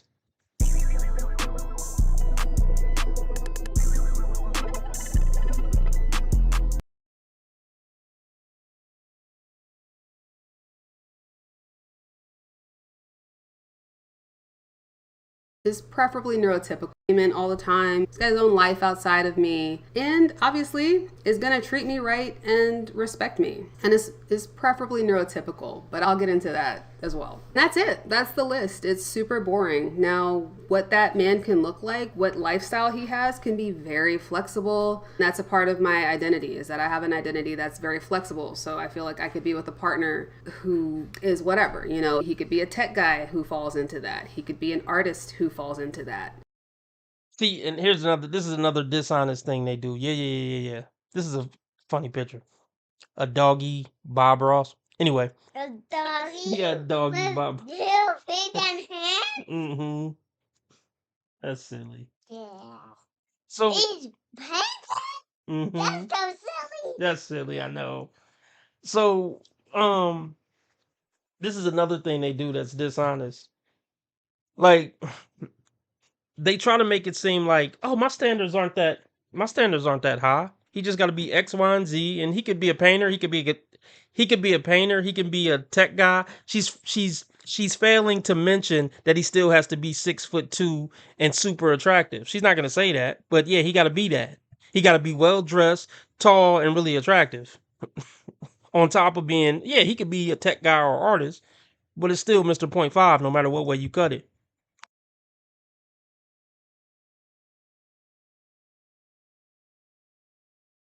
You know, he could be a tech guy who falls into that. He could be an artist who falls into that. But there's a really big problem with that list, and it's the fact that it's what most women want. I'm not describing some hidden gem that nobody else knows about. And the men who fit that description know it. They have options, which means if they encounter something or someone that is uncertain, one awkward moment, one misread situation, a joke that doesn't land, they don't have to figure out if it was a one-time thing. They can.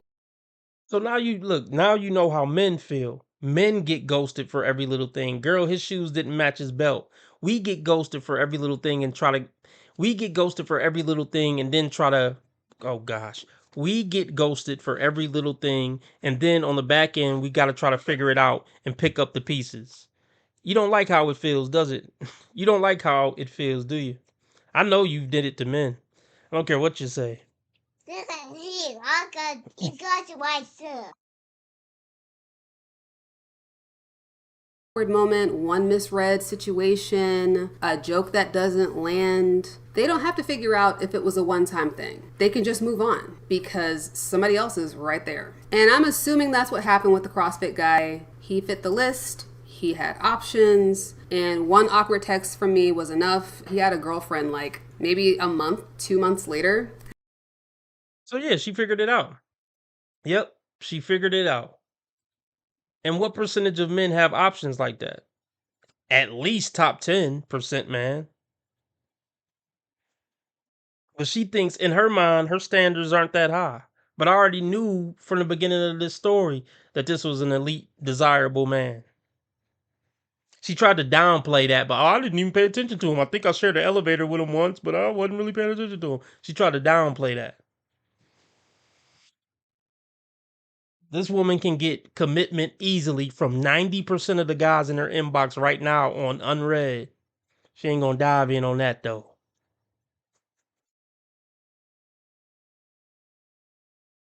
He had a girlfriend like maybe a month, 2 months later, had a whole girlfriend. Why do I keep ending up in these situations? I am neurodivergent. I have ADHD. I was diagnosed when I was 8 years old. And one of the things that means is that I don't always pick up on social cues. And I also need things stated directly. I'm not good with.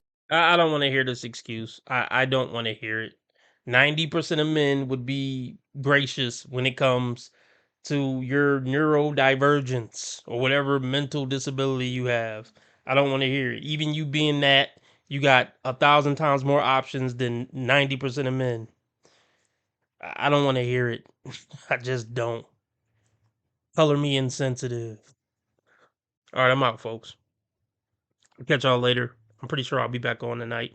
Remember, how others treat you is their karma. How you treat others is your karma. Be nice to people because God's watching. And remember, I'm a nice guy. I just play a-hole on the internet, and I have never done anything remotely wrong my entire life ever. Make sure you keep your blood sugar and your blood pressure. Wait, I'm sorry. Make sure you keep your blood sugar. What do I say? Blood sugar and blood pressure down to keep the Reaper from coming around. And get your yearly checkup so Satan don't catch up. Sensei out.